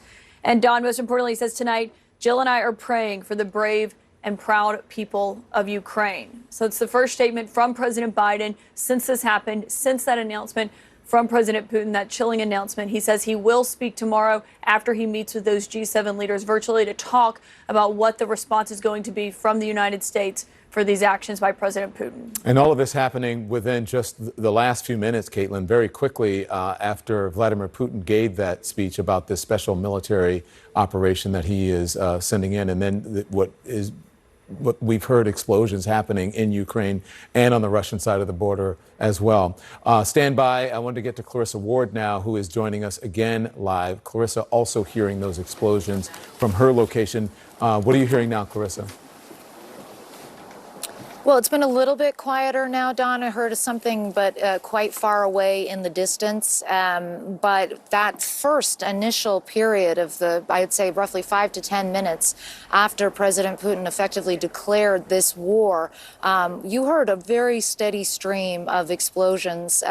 Can't say what exactly they were, whether they were missiles or what kind of strikes they were. But still, there's this surreal sense. I can't quite explain it. I think everybody here, up until the very last minute, just didn't think this was actually going to happen. They didn't think it was possible because it doesn't make any sense. And no one could understand how President Putin would make such a decision and potentially kill so many people. I don't know if you could just hear that. That was another strike in the distance there. But now it's very clear that Ukrainians are waking up in a different country to the one that they went to sleep in. And I think they'll be waking up with a real sense of alarm because part of the government's strategy here, really, Don, has been to try to keep people calm, to try to avert a state of panic. And so one doesn't have the sense that there has been a huge amount of preparation put into place, particularly here where I am in Kharkiv, where just yesterday the mayor was telling people to go about their daily business, to go to work, saying that, the city's facilities were still operational and it was important to stay calm and to stay united. And so I'm sure a lot of people will have questions waking up this morning as to what they should do next. Where should they go? Should they leave the city? President Putin has said that he does not intend to occupy Ukraine, but still we have so little sense of what the scale and scope of this operation is going to be, what the targets are going to be, what the timeline is going to be, and what this means for the more than 40 million ordinary Ukrainians who have absolutely no reason at all to be seeking any kind of conflict with Russia, and who, as I said, Don, just never really believed, I don't think until this moment, that it could actually happen. And we're just starting to see in the distance the beginnings of dawn here. The sun will be coming up in the next hour. But it remains unclear what happens next. What happens now? Is there any further possibility of de-escalation? Can this be stopped? So many questions and so few answers, and still we haven't yet heard anything recent from Ukraine's leadership in response to this dramatic and devastating escalation, Don. Yeah, you're right. That's who we haven't heard from. We've heard from Russia. We've heard from the White House. And now we need to hear from Ukraine. I want to get to Matthew Chance. Thank you, Clarissa. We'll get back to you. Be safe. I want to get to Matthew Chance now. Matthew, what's happening where you are? South of the hotel. Yeah, well, I mean, there's been about 3... Sorry, what was that, Zara? There's been about 3 explosions since we last talked. Again, in distant areas from where we are in central Kiev, but still sort of relatively close by. It's not clear the direction in which they're being targeted, or these explosions are taking place. But you can see, as Laura was saying, I mean, this is an absolute shock. I mean, even right up until the last moment, Vladimir Putin, it was assumed or was hoped, would not pull the trigger on this. There was even a last-ditch appeal by President Zelensky of Ukraine. He tried to call the Kremlin and speak to Vladimir Putin, but that, he said, was met with silence. He put out a social media post, which we've been reporting on before this all started to happen, in which he spoke in Russian directly to the Russian people and said, look, you know, you're told that we need to be freed, but we're already free. He said, we may be differences between us, but it doesn't mean that we have to be enemies. But that is a message that does not seem to have been heard in Moscow. And with Vladimir Putin making that short statement that he's launched a special operation, military operation in Donbass, he said, which is in the far east of Ukraine, and urging Ukrainian military to put down their weapons. Any bloodshed, again, he said, would be on the hands of the Ukrainian government. Well, that's also been coupled with these explosions taking place in the Ukrainian capital as well. It is so tense in the city tonight. It's so quiet in Kiev up until these explosions took place. A state of emergency has been imposed across the country. And in Ukraine, what that means is that everybody had to go home by 11 o'clock. It means that, you know, people who were in the reserve forces for military service have been banned from leaving the country. And of course, there's been more security put on the outskirts of the city, checkpoints going into the city. And indeed, it may be some of those military checkpoints, who knows, or some of the military defences outside of the city anyway, that may have been targeted with these explosions. Travel installations, transport installations, key government buildings, they've all got additional security around them. And, you know, obviously it is extremely disturbing to hear these explosions in the darkness, so we can't see exactly what's being hit right now, or which direction, the explosions are coming from. But it's deeply disturbing about what's taking place in Ukraine right now. Perhaps you can help me out with this. CNN is getting reporting. The invasion has begun. Missile strikes in Kiev. Okay. Yeah, so I just stepped away there, Don, because my producer was telling me that an advisor to the Ukrainian Interior Ministry, who we've just been speaking to, says that the invasion has begun. That was his words. And he said that what we've been hearing, these explosions, are missile strikes. He didn't give any further detail about what has been hit, about what's been targeted. But again, the advisor to the Ukrainian Interior Ministry telling CNN that the invasion has begun, those are his words, and that those explosions that we've been witnessing here in Kiev, the Ukrainian capital, are missile strikes. So there's a development, some clarity, perhaps, from the Ukrainian side, and their first reaction, as far as I'm aware, to what we are witnessing here in Kiev and what's taking place, it seems, in other parts of the country as well, tonight at the hands of Russia. And there is a delay, so pardon me for as you were getting that information in. And so thank you very much. And I was just talking to Clarissa Ward, and she said exactly, you said who we haven't heard from is Ukraine, and now we're hearing from this interior minister, you said, ministry saying the invasion has begun, explosions are missile strikes that we're hearing. This is what I wanted to ask you as you were getting that new information. CNN is also getting reporting that the explosions heard by CNN in Kyiv came from the east, which is in the direction of the international airport. Talk to us about the significance of that, if that is indeed true, Matthew. Yeah, well, I mean, it does seem that, I mean, look, this direction here is the east, and we've got our camera positioned on this balcony here because it overlooks the direction of Russia to the east, to the northeast. And that's where the Borispol International Airport is located. As I mentioned to you earlier, it's not just an airport, it's a defensive location as well, where there are surface-to-air missile battalions stationed there. And it could be those that have been taken out. What our security advisor was telling us is that, look, we don't know right now why the airport would have been hit, but it may be, and it is only a maybe at this point, but it may be that some kind of air bridge or air location is being, made secure, landing zone being made secure, that could result in the Russians bringing in troops. Now, why would they want to do that? Is it to invade and occupy the Ukrainian capital? Well, I mean, one possibility is that, yes. It also might be to instill a sense of panic and fear amongst the leadership of this country and to force them underground. Remember, one of the reasons I think they may be hitting Kiev is to deny the forces in the east. And there was another big explosion just then as well, which you could hear. It's also coming from the east side, I'm told. Actually, from the south side, the southeast. One of the reasons they may be striking Kiev right now is to try to cut off and deny the command and control centers to the forces that are, for the most part, the Ukrainian military forces that are, for the most part, in the Donbass area, in the east of Ukraine. Once you cut off the defense ministry and the sort of officers and the secret service and the intelligence, headquarters here in Kiev, and the political leaders, of course, and it creates a sort of higher degree of confusion in that remote location, hundreds of miles away in the actual war zone, which has been a war zone for 8 years now in the east of the country. So that may be one explanation. But I mean, frankly, at this point, we just don't know what's being targeted. It looks like it's coming from the direction of the airport. As I say, there are defensive structures around Kiev which have been reinforced over the past couple of days as well, particularly now there's a state of emergency been declared here.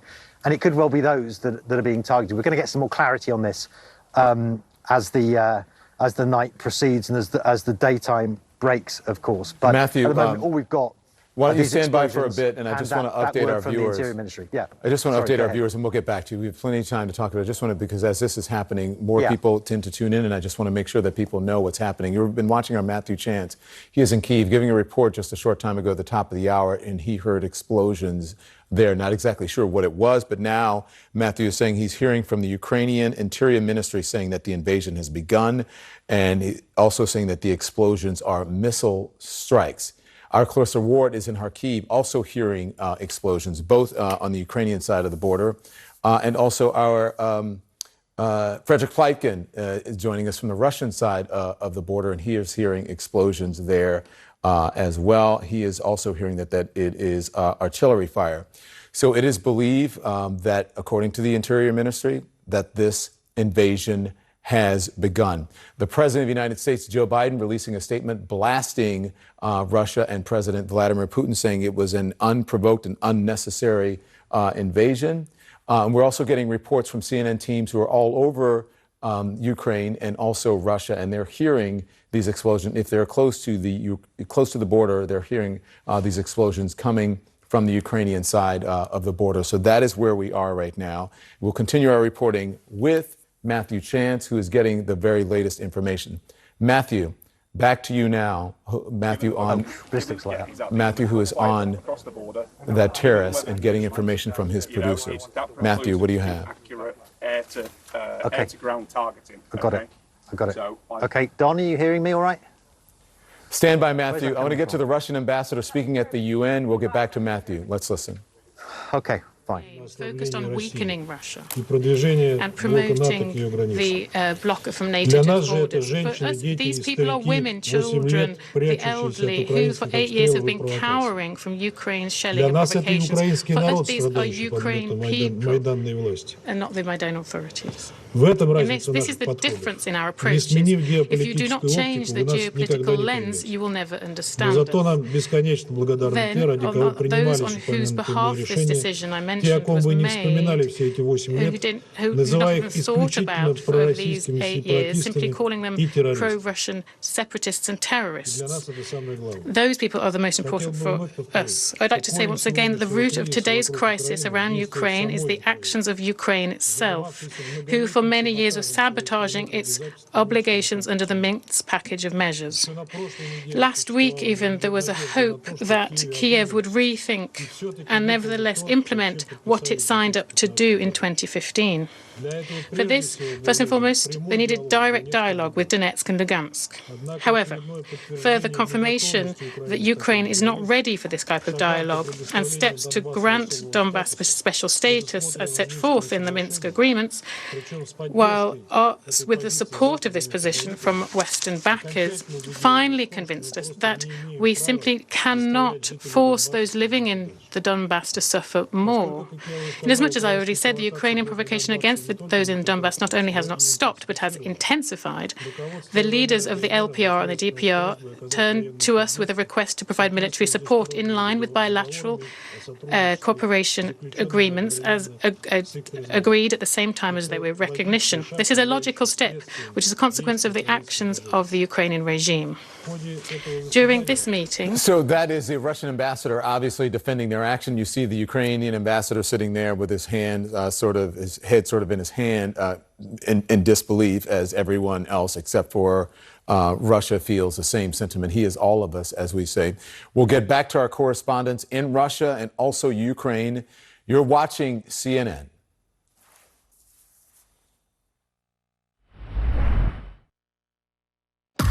Certified turbocharger, suspension, and fuel injection. Translation: certified goosebumps. Certified from headlamp to tailpipe. That's certified head turns. And it's all backed by our unlimited mileage warranty. That means unlimited peace of mind. Mercedes-Benz certified pre-owned. Translation: the Mercedes of your dreams is closer than you think. What makes my heart beat? Having everything I want in the place I love. Jamaica, heartbeat of the world. Let's go. Age before beauty? Why not both? Visibly diminish wrinkled skin in just 2 days. Crit Corrector Lotion, only from Gold Bond. Championing your skin.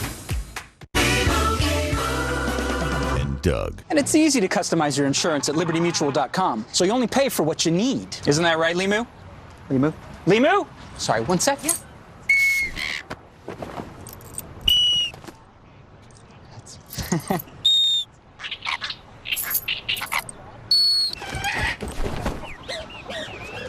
There he is.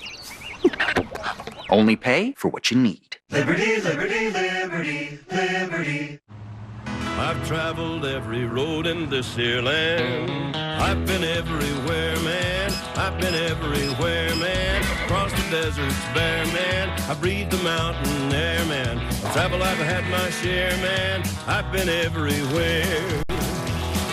I've been to Pittsburgh, Parkersburg, Gravelburg, Colorado, Ellen City, Cedar City, Dodge City, what a pity. I've been everywhere, man.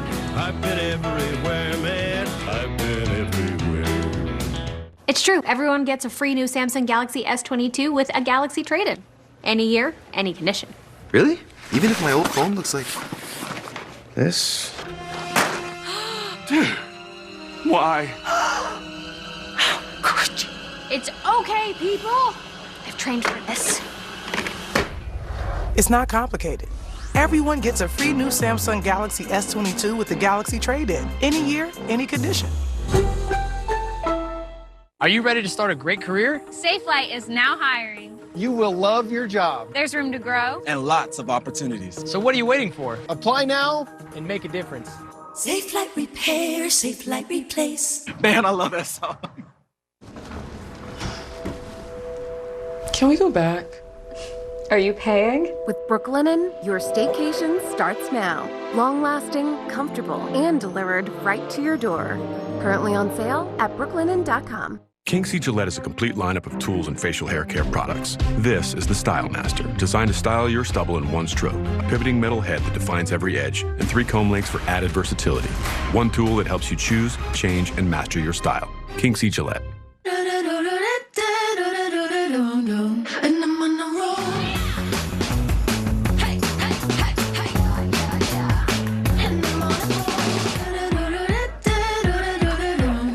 And I'm on a roll. How would you describe him? Alex Jones, the king of conspiracy theories. He will just straight up lie. Could he be a threat to American democracy? There is a war for your mind. The Alex Jones Story, Sunday at 9. You're watching breaking news on CNN. The invasion has begun. That is according to the Ukrainian Interior Minister. Explosions are missile strikes, we are told. Our reporters on the ground in Ukraine are told. Russian President Vladimir Putin releasing a statement, really speaking not long ago, just at the top of the hour, saying that he was going to send a special forces into the area to protect Donbass. And then shortly after that, our folks on the ground, our reporters, started to hear explosions. We've got reporters on both sides of the border, on the Russian side and the Ukrainian side as well. Our Joel Doherty is on the ground for us as well. There's Clarissa Ward, there's Frederick Pleiken, and also Matthew Chance as well. I want to get now to let's get to Jill Doherty to get some comment as they are listening to this, unless we're hearing explosions on the ground here. Again, this is all happening now live, so you're witnessing it just as I am.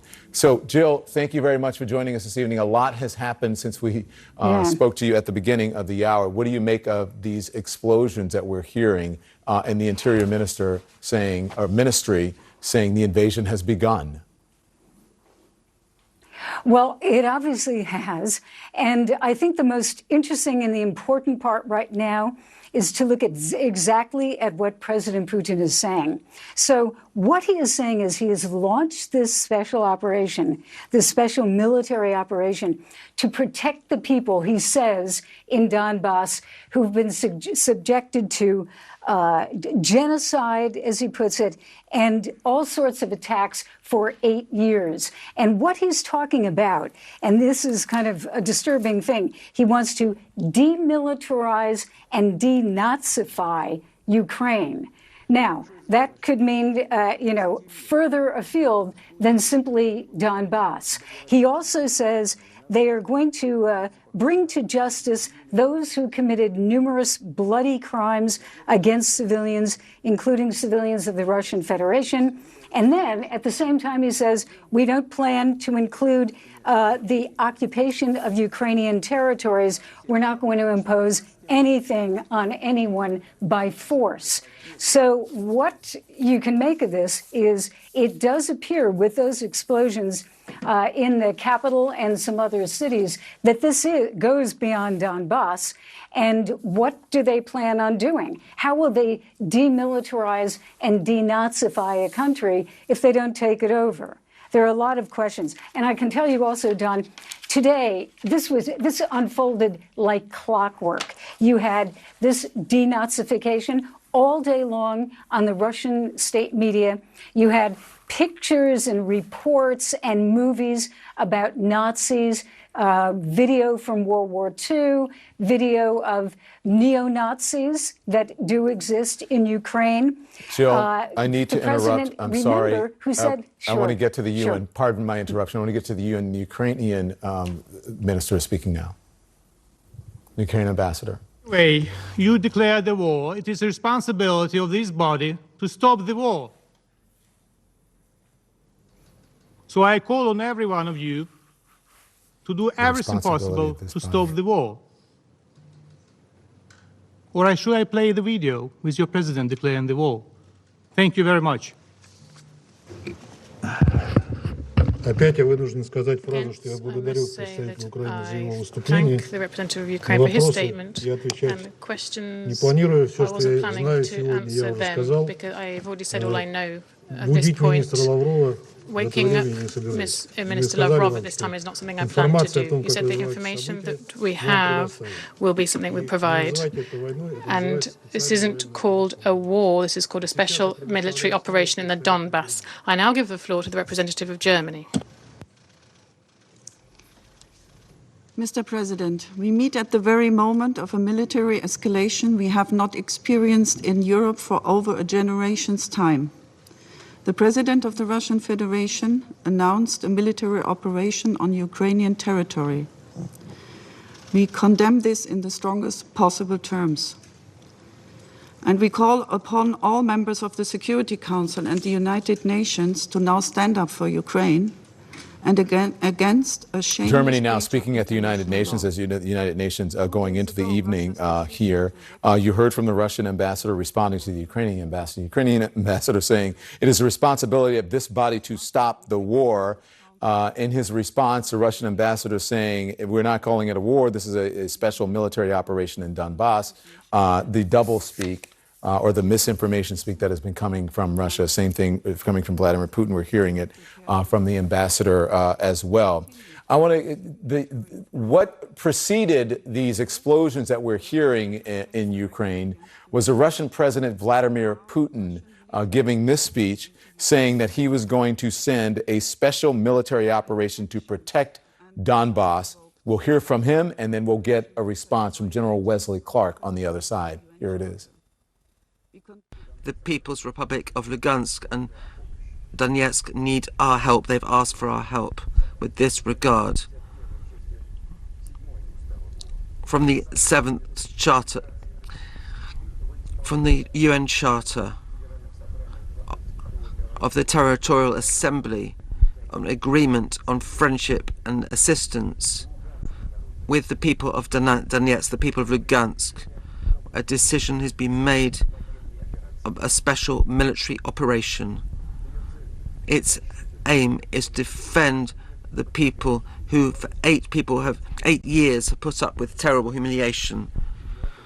That happened just before 10 o'clock Eastern here, just before 7 a.m. In Ukraine. I want to bring in now General Wesley Clark to respond to all of this. He is saying that they strive to demilitarize and denazify Ukraine, as well as repeating this baseless claim of genocide in the country's Donbas region and using that as an excuse to, as he says, send this military operation to protect Donbas. Your response, General? Yeah, I think this is information provided just to the Russian people primarily. He wants to spread the lies so he can maintain public support in Russia, and we shouldn't believe any piece of it. There was no Nazification. The Russian troops are there already. There was never any conflict, and it's just a false flag deception operation. Now there is something happening right now. We know there have been explosions in Kyiv and Kharkiv. We know there's other stuff going on along the line. We're getting reports of troop movement. We know there's been a cat and mouse game for several weeks in Kyiv trying to deal with the Russian special operators that have been in there as saboteurs. So this is probably the start of something else. But when he says it's a special military operation, there's no limit to that. We don't know what that means. And this is, insofar as we hear it, it's just more propaganda and disinformation that could confuse our response and our public opinion. This is an illegal military occupation. It's the seizure of territory of another country. It's the start of a major military operation. It's war that Europe hasn't seen in 75 years. We have heard General Wesley Clark from Vladimir Putin. We've also heard from the President of the United States denouncing what he calls these baseless strikes on the Ukrainian people.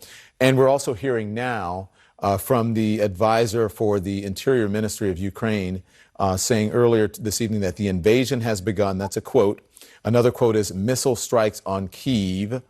And that was released to a group of journalists there. So we've heard from just about everyone involved. And of course, you have been listening to what's happening at the United Nations this evening. The Russian ambassador and the Ukrainian ambassador going back and forth about the language. One of them calling it a war. The other one says it's a special military operation. Respond to that. What do you think of that? Yeah, well, I think that there will always be these dialogues going on. This is part of the Russian game plan. And of course, we want the UN to get involved in this. Russia is acting illegally. We want to bring it to the attention of the world. And Vladimir Putin's acting like a war criminal. Now, in the 1990s, we had a lot of war criminals in Serbia. They were brought to justice. Many of them are behind bars. At least one of them committed suicide in the process. Putin has got to understand that the world is not going to tolerate this kind of behavior in the 21st century. He will be censured. He will be branded as a criminal, and the people of Russia will be hurt. So it's very important to keep this dialogue going at the United Nations, expose the lies of Russia, and ultimately bring international law against them, as well as other means of resistance. General, I want to ask you that advisor to the Interior Ministry of Ukraine, his name is Anton Gerashenko, who said that the invasion has begun. Also saying here that control centers such as airfields and military headquarters are being hit by the shelling. Do you expect Russia to take Kyiv? Yeah, I think that Russia will move forward and try to take land that's currently occupied by Ukraine. And we don't know what the extent of this operation might be, Don.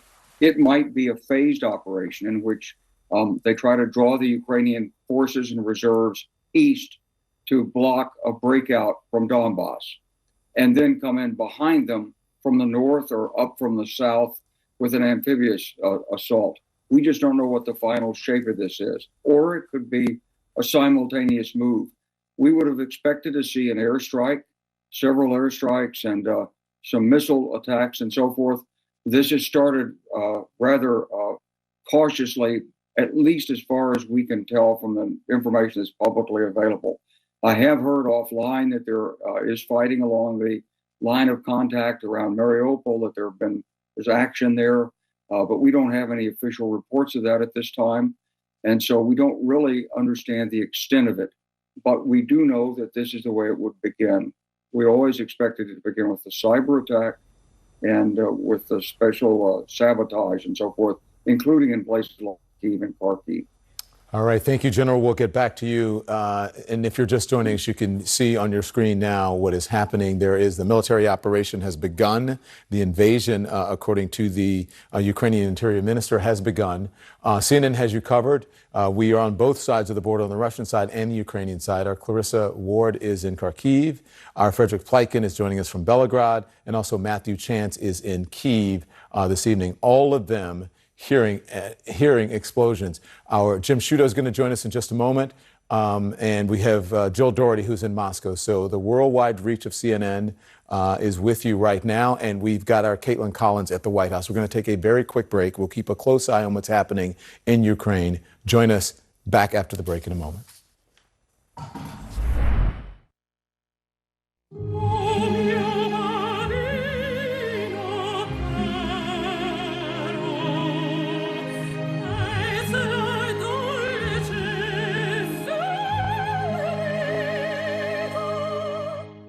Imagine getting $150,000 for 1 year of epic adventures in a new Dodge Hellcat. And you don't even have to quit your day job. You just need to show you got real drive. Are you our new chief donut maker? There was just a burst of what sounded like automatic gunfire. CNN is in Ukraine. Russia's plan then, invade Ukraine from multiple points. And in Russia. Nothing more from the Kremlin. On the front lines. This kindergarten is less than 3 miles from the line of contact. At this critical moment. When you talk to people, a lot of worry, a lot of stress. We're covering this from all around the world. In Moscow, Kiev, Belarus. And this is CNN. Florida Institute of Technology is building a new bridge for the Space Coast, the Health Sciences Research Center, a bridge between engineering and anatomy, math and medicine, software and soft tissue. The healthcare industry depends on scientific advancement and innovation, and that's why having Florida Tech here on the Space Coast is so valuable. The best place to put the Florida Institute of Technology is the Space Coast here in Melbourne, Florida. Our work and your health go hand in hand. Florida Tech stands for biomedical engineering and health sciences. Florida Tech stands for the Space Coast. Ready to save on Hondas? Save thousands with 0.9% financing on your favorite Hondas. Or get payments from $209 a month. There has never been a better time to trade for a new Honda. Get more for your trade now than ever before. Save on best-selling Hondas today. With 0.9% financing or payments from $209 a month. Trade today at Ron Norris Honda and Space Coast Honda. He meant so much to so many people.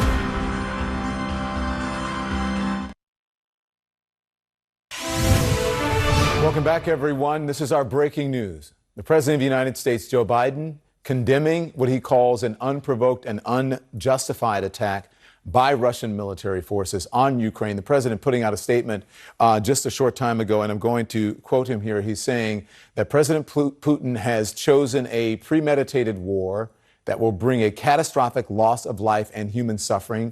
Russia alone is responsible for the death and destruction this attack will bring. And the United States and its allies and partners will respond in a united and decisive way. The world will hold Russia accountable. And just minutes after the Russian President Vladimir Putin announced what he called a military operation to protect Donbass, minutes later, CNN's teams began hearing explosions in multiple cities across Ukraine, including Kyiv. Take a look. Ukrainians who resist. Oh, I tell you what, I just heard a big bang right here behind me. I thought we shouldn't have done the live shot here. There are big explosions taking place in Kiev. CNN's teams are covering every single angle of this breaking news for you. There you just saw Matthew Chance.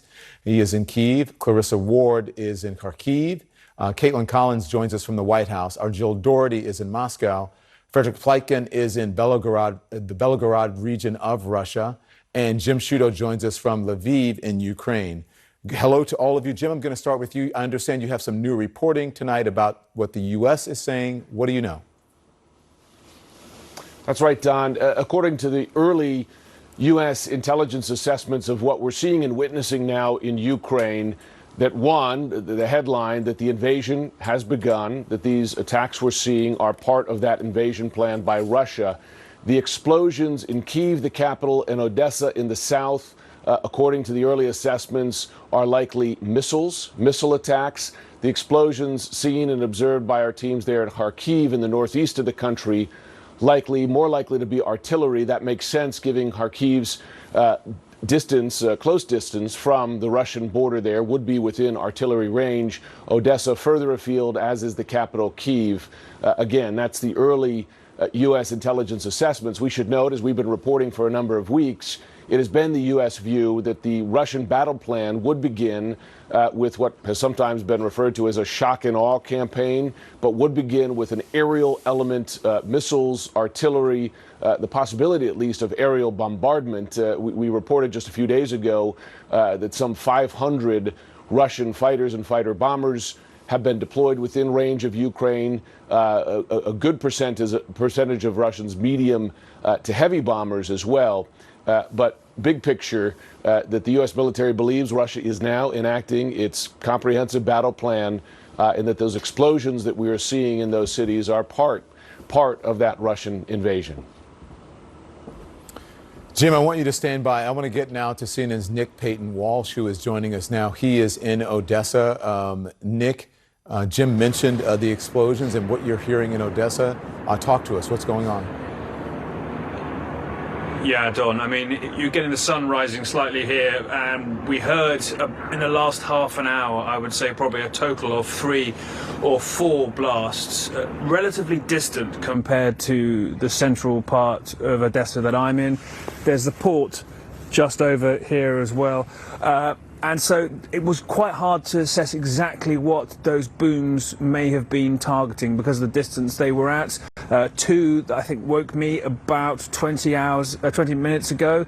And so the question really is, are we seeing something beginning in the regions around Odessa, or were those blasts specifically aimed at targets, and this was limited? But to point out the importance of here, Don, this is the strategic port city for Ukraine on the Black Sea. It's third largest city, predominantly Russian speaking, and possibly many have been concerned that in the worst case scenario could be a target for some sort of amphibious landing to establish control of the sort of vital part of Ukraine's economy. But I should just stress what we've heard so far, 3 to 4 explosions, distant it seemed from where we are here in the city centre near the port, but clearly something unfolding around Odessa as well, as it does across the rest of Ukraine, Don. Yeah, at 6:06 in the morning, the sun will be coming in soon. I would imagine, because it's just happened, Nick, no response from the folks there on the ground in Odessa. And I would imagine you haven't had a chance yet to even venture out to get a response. No, to be honest, we're waking people up with the news at the moment to get them aware of what may be happening here. As I say, it is still limited what we are hearing so far and what we can pass on to you, but certainly would suggest that Odessa is not excluded from whatever has been Vladimir Putin's plan. And I have to say, hearing the news of what we're hearing unfold here, it seemed preposterous, frankly, when it was first suggested by Western intelligence officials in the previous months that Vladimir Putin, who so many have thought was a comparatively rational actor on the world stage, might launch into something that at this stage appears to be a multi-pronged attack on different cities across Ukraine. And quite what the extent of his ambitions are, we don't know at this point, but it is deeply troubling to have this worst version of the Russian president quite possibly enacting whatever we're about to see in the days ahead, not just for Ukraine, but for what that means for his interactions with the rest of Europe and for the years ahead, Don? All right. I want you to stand by Nick Payton-Walsh. And again, this is all happening, all coming in real time, and you're getting the information just as we are getting it here, certainly as I am getting it here at the CNN headquarters. I want to get back now to CNN's Jim Sciutto. Jim, I understand you have some new reporting. I also have something here. Perhaps you can respond to it. There's a CNN team saying that they're hearing jets overhead and also that there has been a restriction of airspace to civilian aircraft. Mm-hmm. Well, first to that point, Don, because the U.S. assessment leading into this had been that the first phase would be something along the lines of shock and awe. Of course, we remember that phrase from the U.S. invasion of Iraq, but a similar combination of missile strikes, artillery strikes, in this case, given Russia's proximity to Ukraine, being within range, but also aerial bombardment. So if confirmed, the idea of jets in the sky and airspace closed fits in with the U.S. assessment of what that plan would be. The other point to make is this. There had been some speculation in recent days after Russia's recognition of those supposed breakaway republics in eastern Ukraine, which actually are, frankly, part of Ukrainian territory as far as international law is concerned, but that there had been some speculation that Putin might limit his ambitions to that section of the east.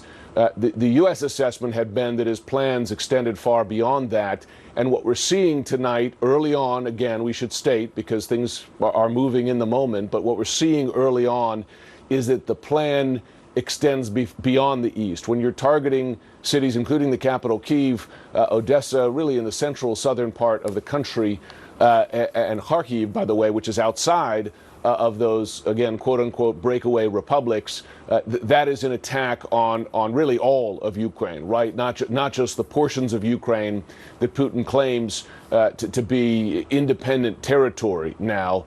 And that had been really the worst-case scenario, right? That this was a plan designed to crush Ukraine as a whole. And when you hear the Russian president tonight use terms such as demilitarize, but also denazify, again, based on a false claim that somehow the country is running rampant with neo-Nazis, you see the president creating at least the rhetorical justification, it seems, for a broader military plan.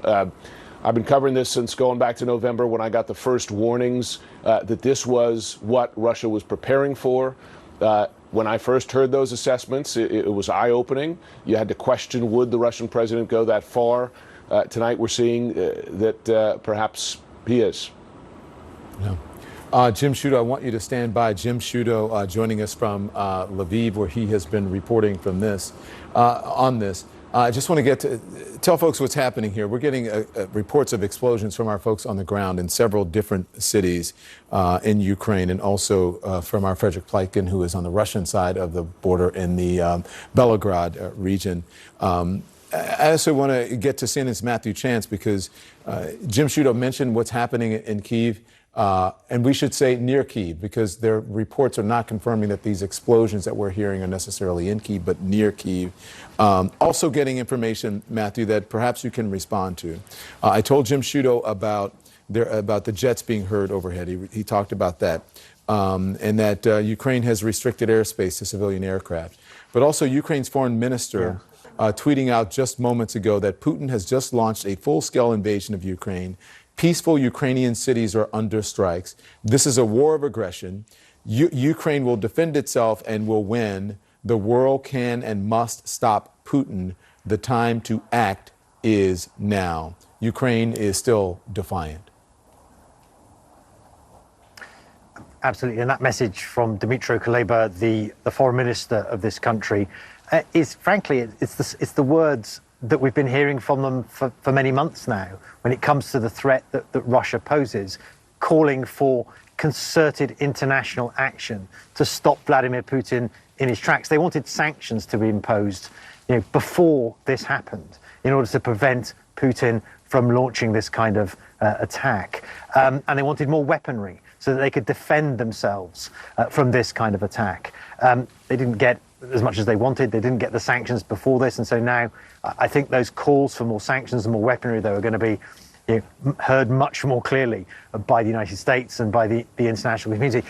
I just want to go on to some of these explosions, because we've counted about 12 or 13 at least salvos of what we're told are cruise missiles that have been fired at targets in and around Kiev. We're right in the center of the Ukrainian capital, and we haven't seen anything in this immediate vicinity. It's a historic area. There's some beautiful architecture here. The foreign ministry is just a couple of hundred yards away from where I'm standing right now. So it's really the official center of the city. But what we are seeing, and what the indications are, is that those explosions, for the most part, that we've been hearing, seem to be located near the airports, Borispil Airport, which is the main international airport in this city. It's to the east over there, about 20 miles away. And it's there where we're told command and control centers, surface-to-air missile systems, things like that may have been targeted by these multiple cruise missile attacks. And within the past few minutes, we've seen the direction of the attacks, if you like, change from the eastern location over here to this area right behind me here, which is basically north. It's north over here. And there's another airport about, again, 21 or so miles away from here. It's still just on the outskirts of, the city, as airports tend to be. And that there have also been explosions around that area as well. We can't confirm it's actually the airport, but it would make sense, because it would seem that what is happening right now in the Ukrainian capital is that cruise missiles, which are of course guided by GPS, are being used to target the airstrips, being used to target the command and control centers around those airports, and possibly to disable whatever military aircraft, and it's not that many, frankly, that the Ukrainian Air Force have. Why would they want to be doing that? Well, there's very intense cloud cover at the moment here in Kiev. Very hard for manned aircraft to target effectively the kinds of buildings or exact targets they might want to. But what it might be doing, this is coming from our security advisors here, it's speculative, but it's a possibility. They might be trying to clear the way to neutralize the air defense systems, to make sure that any sort of defense aircraft that the Ukrainians have are neutralized in preparation for, when the skies clear, manned aerial attacks. That may be something that they may be planning in the future, which could be more targeted and pinpoint specific buildings. You're talking about the various administration buildings here, the government, to cut off the command and control centers. Obviously, the government buildings are here, the defense ministry, the police headquarters, the head of the main headquarters for military intelligence. They're all here, and I think the concern is that we may just be at the start of a much broader attack on the Ukrainian capital. Of course, Vladimir Putin said he'd launched a special operation in Donbass, but it is obviously not just limited to Donbass, because we are hundreds of miles here in the capital, Kiev, away from that eastern part of the country. And we are seeing multiple attacks, at least 13 salvos we've been counting since we've been on air at CNN, and each of those salvos with multiple explosions at various locations around the city. And as I say, it could be just the start, Don. Yeah, and we saw just the start of it just moments ago as you were reporting live here about an hour or so ago on CNN, just over an hour ago. Matthew, I want you to stand by when we get to now to our Clarissa Ward, who is in Kharkiv. Clarissa, you heard Matthew talking about, this was supposed to be an operation, according to Vladimir Putin, that was protective of Donbass, but we're getting reports from at least 7 cities from people, our folks on the ground, and also residents who are hearing explosions. And the European aviation regulators are warning that planes could be shot down over Ukraine. This operation seems to be in full force now, at least the start of it. It certainly does. And, you heard President Putin, as you mentioned, say that this is all about Donbass. Well, he also said his stated goal was to demilitarize and denazify Ukraine. So clearly he has much greater ambitions. We're also not on the front lines with Donbass here in Kharkiv. We've just heard another boom in the distance.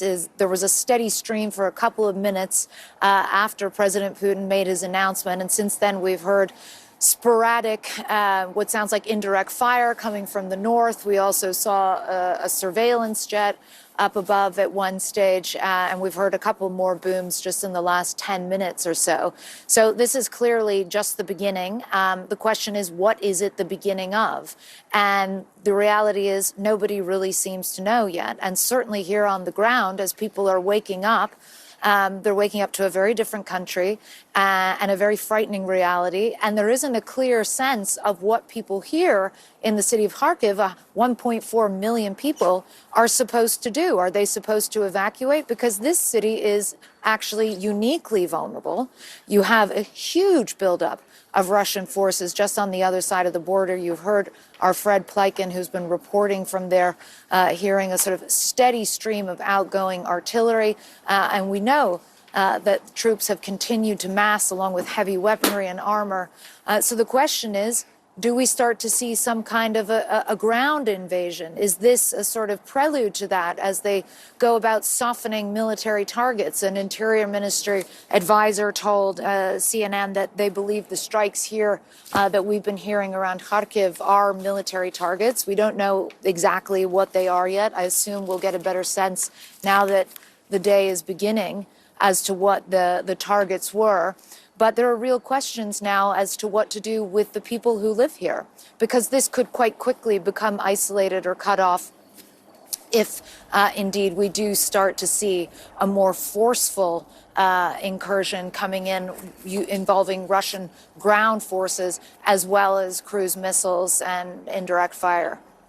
All right, Clarissa, I want you to stand by. We'll get back to Clarissa as well as Matthew Chance and our other folks who are there in Ukraine. I want to get now to our Caitlin Collins, who is joining us from the White House.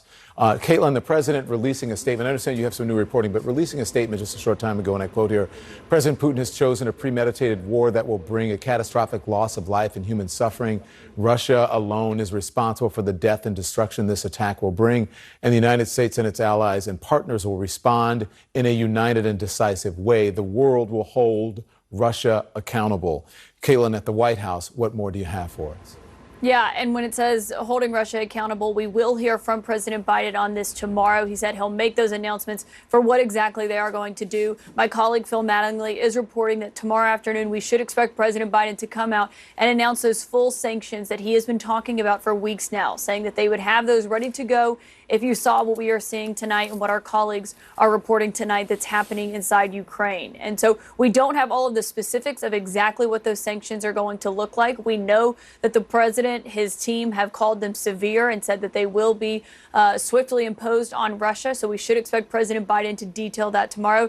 Don, expect it to be about banks, export controls when it comes to technology. President Biden himself has said maybe there will be sanctions on President Putin personally after, of course, they have threatened to go after his inner circle, concerned about where he stores his wealth. And so you will see those sanctions laid out in detail by the White House tomorrow. Of course, we know those are the sanctions that the White House has been threatening for weeks, saying that they believed they would hopefully deter President Putin. Clearly, he does view this decision as an emotional one, as a historical one. The White House has talked about how bizarre and chilling they found his speech that he gave recently that is driving these actions that he has tonight. And so people will be standing by to watch that. But so we will hear from President Biden on this tomorrow. And Don, we should note that he said tonight he and the First Lady are praying for the people of Ukraine who are waking up to this horrible news that's being reported this morning. I want you to stand by at the White House. So we have our Jill Doherty with us, who's in Moscow. We're going to get to CNN's Jill Doherty. I want you to respond, please, Jill, if you will, to what the White House is saying. The president said that Russia alone is responsible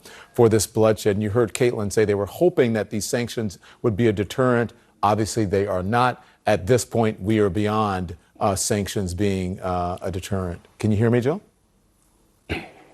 Yes, I can. Yeah. Go on, please. Obviously, you know, the president, the Russian president is not talking about sanctions. This is, as we get more and more of the translation, this is a very angry speech, and it's directed not only at Ukraine, it's also directed at NATO. He says that NATO supports those neo-Nazis. And he goes back into history about Crimea, et cetera. But I think two really important things. He is actually directly talking to the Ukrainian army and saying that you should don't follow the criminal orders coming from the Ukrainian government. I urge you to lay down your weapons immediately and go home. And he says, let me make it clear that all servicemen, if they do this, they will be left in peace. But then this really chilling warning at the end, where he says anyone from the outside who's tempted to interfere in ongoing events, whoever tries to interfere with us, and even more so to create threats for our country, that would be Russia, and for our people, should know that Russia's response will be immediate and will lead you to such consequences that you have never experienced in your history. So that is really a blood-chilling threat. And it sounds like it's a threat to the outside world, to NATO or to the United States, who might want to intervene to stop this. So this is really extraordinary. And Don, I go back to, and this is just, impression. He is wearing, in this speech, he is wearing the very same tie, the very same suit, and sitting in the very same position that he was in on Monday when he gave that very long speech. And just raising the question, could he have actually recorded this on Monday? It is now Wednesday night, going into Thursday. It could be that this was all planned, even, obviously it's been planned, but maybe even this was planned for a couple of days ago. All right, Jill, I want you to stand by, and perhaps you can help me out with this conversation. I want to bring our Jim Sciutto. Jim, Jill is reporting on what the Russian president said earlier, and I want to talk about the Ukrainian ambassador, because there's this meeting late at the United Nations Security Council, and I want to respond to what the Ukrainian ambassador is saying. He's saying it's too late to speak about de-escalation, that the UNSC needs to help stop this war. He said it was a responsibility of this body to stop the war. The Russian ambassador responding to him saying, this isn't war, this is a special military operation in Donbass. Yeah. Well, first of all, the evidence before our eyes and through our ears this evening is that it is not just an operation in Donbass because of those explosions witnessed in the Ukrainian capital, Kyiv, or just outside, as we saw Matthew Chance reporting, and in Odessa. And as I reported just a few minutes ago, that it is the early U.S. assessment that those explosions were part of a broader invasion plan. By the way, Kharkiv as well, in the northeast of the country, is outside of those supposedly independent republics as declared and by Russian-backed separatists and recognized just in the last couple of days by the Russian president. So again, let's remember with the Russian president, perhaps listen to what he says, but believe what you see with your own eyes or hear with your own ears. I will say again, as the U.S. is watching this and watching this very closely, at this point, I'm told there has not yet been observation of Russian ground forces going in. Again, this is early, but that it is still the expectation, the U.S. intelligence assessment, that is part of a broader invasion plan. Of course, as with all these steps, it remains to be seen what happens, what Putin orders. But again, from the beginning, going back months, frankly, the U.S. assessment of Russian plans had been to begin with an air assault, missiles, artillery, aerial bombardment, soften the battlefield, you might want to say, and then follow with a ground force. The other point I would make is this, Don, and you've covered on your broadcast, and CNN has been covering this for some weeks now, that it is the belief of the U.S. and NATO intelligence assessments that part of the plan as well is to install friendly, in effect, government officials, right, to remove those who were elected by the Ukrainian people serving those positions and replace them with people friendly to Putin and his government. A comprehensive military and political plan. Again, that's the assessment. Our job here is to watch what we see with our own eyes and see what comes to be. But the early signs tonight foreboding. Vladimir Putin has been doing what we say, throwing rocks and hiding his hands, also just using doublespeak, saying we're not invading, this is a peace, we're sending a peace team in there, peacekeepers in, when it clearly was sending in military equipment and assets. To your point about what you said about Vladimir Putin and what he's saying and what he's doing with his cronies, the Russian Federation ought to relinquish the responsibilities of the president of the Security Council and yield to another member of the council that is respectful of the UN's charter. So the Ukrainian ambassador there really not happy with how the UN is handling this, and especially not happy with the Russian ambassador, Jim. Yeah. You know, Don, to that point, this idea of peacekeeping forces, again, let's talk about reality rather than Putin's claims here. This was a peaceful country before this started. I was in Kyiv, I'm in Lviv. We have CNN colleagues all around the country in cities that before tonight were more peaceful than he claims them to be now. And we do know, and again, this was part of the U.S. and NATO assessment going in, that false flag operations, that there would be disinformation, that there would be claims of attacks by Ukrainians on ethnic Russians in the Donbass or perhaps even across the border in Russia. And we saw those claims, but you know, the fact is that they really fell on deaf ears because many of them were so obviously false. That's what Putin is blaming this on, right? Claiming the justification is due to those threats. Those threats were by and large just frankly not true. So when you hear peacekeeping from him, well, there was peace, and there appears to be peace no longer. Yeah. Jim Shooter, I want you to stand by. This is happening in the moment, and no one is more in the moment than our Matthew Chance, who is in Kyiv. And just a short time ago, Matthew was giving his live report when he started to hear explosions near Kyiv. He is on the same balcony that he was on earlier, and I understand you have some new reporting. What are you seeing and what are you hearing, Matthew?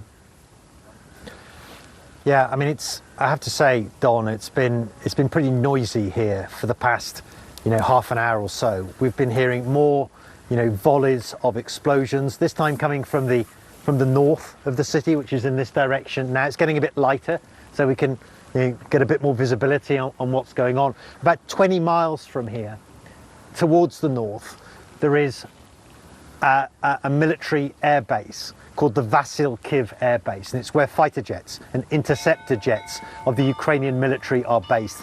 And what the Interior Ministry is telling us now is that many of the cruise missiles that have been fired at Kiev by Russia over the course of the past hour or so have been targeting those military jets, that military air base about 20 miles away to the north, the Borispil airport as well, which is the main international airport, which also has a military component, and surface-to-air missiles, for instance, there. That's also been targeted. But it all points to this. I mean, we don't know what he's up to exactly, Vladimir Putin, what the Russians are up to, but it all points to this idea that they are neutralizing Ukraine's air defences, trying to. And Ukraine's air defences aren't very substantial, it has to be said. They've got very old aircraft. They don't have very sophisticated anti-aircraft weaponry.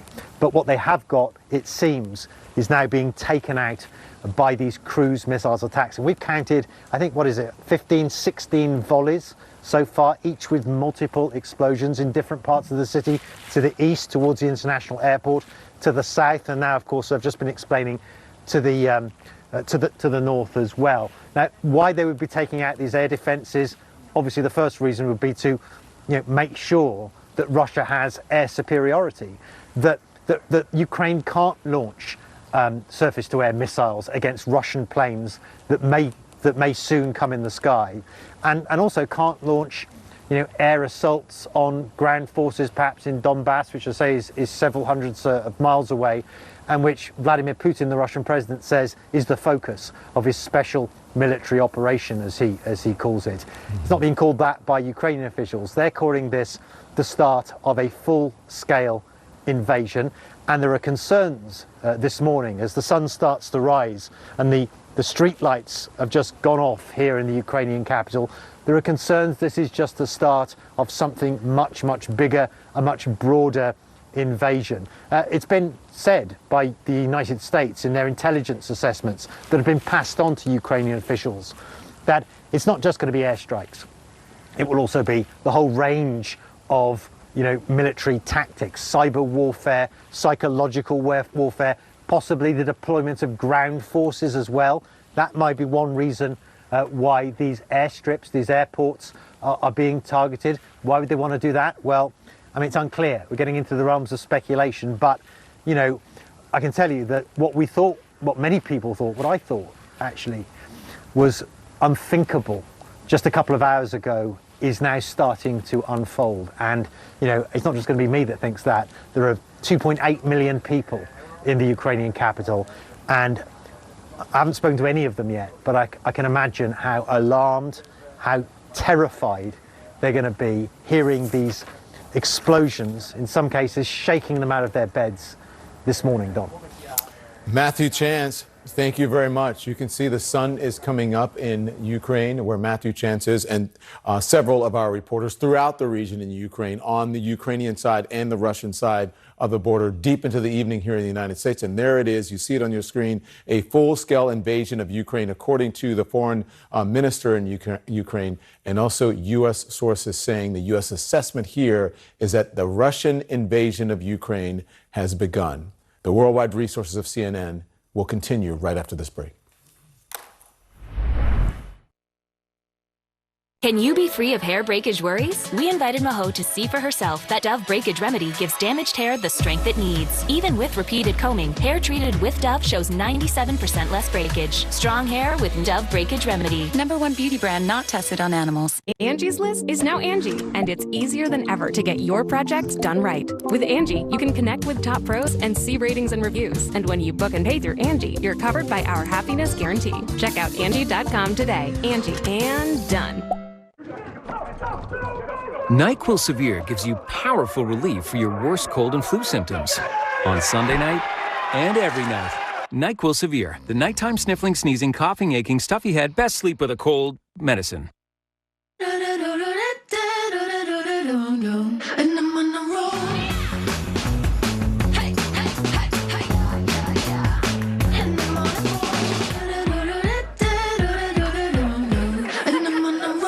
Do you struggle with occasional nerve aches in your hands or feet? Try Nervive Nerve Relief from the world's #1 selling nerve care company. Nervive contains alpha-lipoic acid to relieve occasional nerve aches, weakness, and discomfort. Try Nervive Nerve Relief.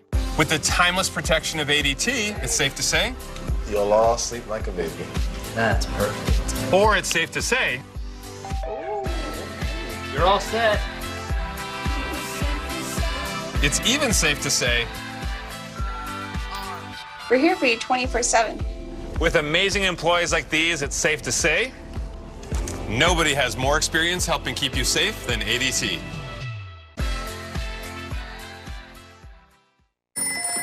Hello, how can I... Sore throat pain? Try Vicks VapoCool Drops in Honey Lemon Chill for fast-acting sore throat relief. Woo! Vaporize sore throat pain with Vicks VapoCool Drops. I've traveled every road in this here land. I've been everywhere, man. I've been everywhere, man. Across the deserts bare, man. I breathed the mountain air, man. I've traveled, I've had my share, man. I've been everywhere. I've been to Pittsburgh, Parkersburg, Gravelburg, Colorado, Ellen City, Cedar City, Dodge City, what a pity. I've been everywhere, man. I've been everywhere, man. I've been everywhere. We're back now with our breaking news. The invasion of Ukraine has begun. That is according to the Ukrainian Interior Minister and also sources for the United States saying a full-scale invasion by Russia of Ukraine has begun. Also have some breaking news. I want to get to CNN's Nick Payton-Walsh in Odessa. Nick, the information I'm getting is that troops have landed in Odessa, crossing the border in Kharkiv. Talk to us about that. Yeah, I mean, obviously Kharkiv is far out east, but here in the southern central port city of Odessa, you're right that the Interior Minister has said troops have landed here. Now, I have to tell you, from our vantage point in the centre of the port city, we've not heard information to necessarily support that, but I would obviously imagine the Interior Minister knows more about what's going on than we do here. We have heard in the last 10 minutes 2 distant thuds. Doesn't seem like they were from much of the city centre here, and that's in addition to 3 or 4 explosions we heard about an hour or so ago now. So clearly something is happening around this key vital port city. It is essentially Ukraine's access to the Black Sea, to the outside maritime world, a key place that you would imagine that if we are dealing with the wider scale nightmare version of the Vladimir Putin operation that Western officials have talked about, that might be within Russian crosshairs at the moment. And certainly the blasts we've heard, as I say, it seemed distant from the city centre here. About 5 or 6 of them at this point would seem to support that something is occurring in the outskirts of the city at this time. But the sun has risen here, Don, on an incredibly calm place. We are waking up locals here to tell them at times the news of what has happened. And so certainly not a panic yet in this town, but it is a place that had police on the streets in larger numbers last night because of this state of emergency. Nick, I hate to interrupt you. I need to get to Nick is in Odessa. I need to get back to Matthew Chance. Matthew, I understand that you're hearing explosions and a report of casualties. Am I correct with that? Yeah, Don, I mean, look, I'm going to bring you those reports in a minute, but there's been some really, really loud explosions when you were talking to Nick just a minute ago, much, much closer, just to the east of us here, you know, really feeling the vibrations. So obviously, you know, the vibrations, obviously those attacks, those missile strikes coming in much closer. And here's the sort of news that we've got from you, defense officials saying that this is now, and this is a quote I'm getting from the president's office at the moment, a full-blown nationwide attack with military infrastructure that is being attacked nationwide. So the emphasis being on the military infrastructure that they say is coming under attack. We've also spoken to, again, our contact at the Interior Ministry, an Interior Ministry official, saying that across the country, as a result of these attacks, there are hundreds of casualties.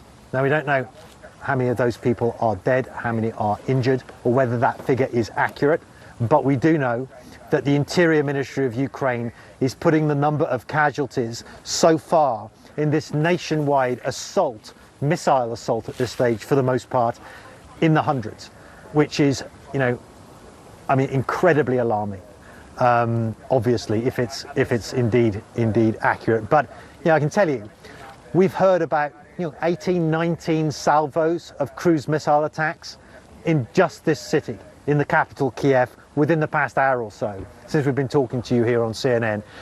And those attacks have been focused on, it seems, the air infrastructure here. There may have been other locations targeted as well, but definitely a couple of airports have been targeted. We've seen images of Borispil Airport, the main international airport that's been attacked. There will be surface-to-air missile stations there and military personnel stationed there. But then there's that Vasilkiv Air Base, about 20 miles to the north, where we have heard multiple strikes taking place over the course of the past 15 or 20 minutes. And there's going to be quite a few soldiers, quite a few military personnel, rather, that are located there. Not just the pilots, but also the crews and the technical staff that go with that. And so we're trying to get some more clarity on that. But again, the Interior Ministry of Ukraine saying that nationwide there are hundreds of casualties as a result of these Russian missile attacks, Don. All right, I want you to stand by Matthew Chance. Obviously, a lot coming in. This is all happening in the moment. Again, it's all breaking. We're getting it just as it's happening here. I'm getting some information that there's some news from the White House. I want to get back to CNN's Caitlin Collins joining us from the White House in Washington, D.C.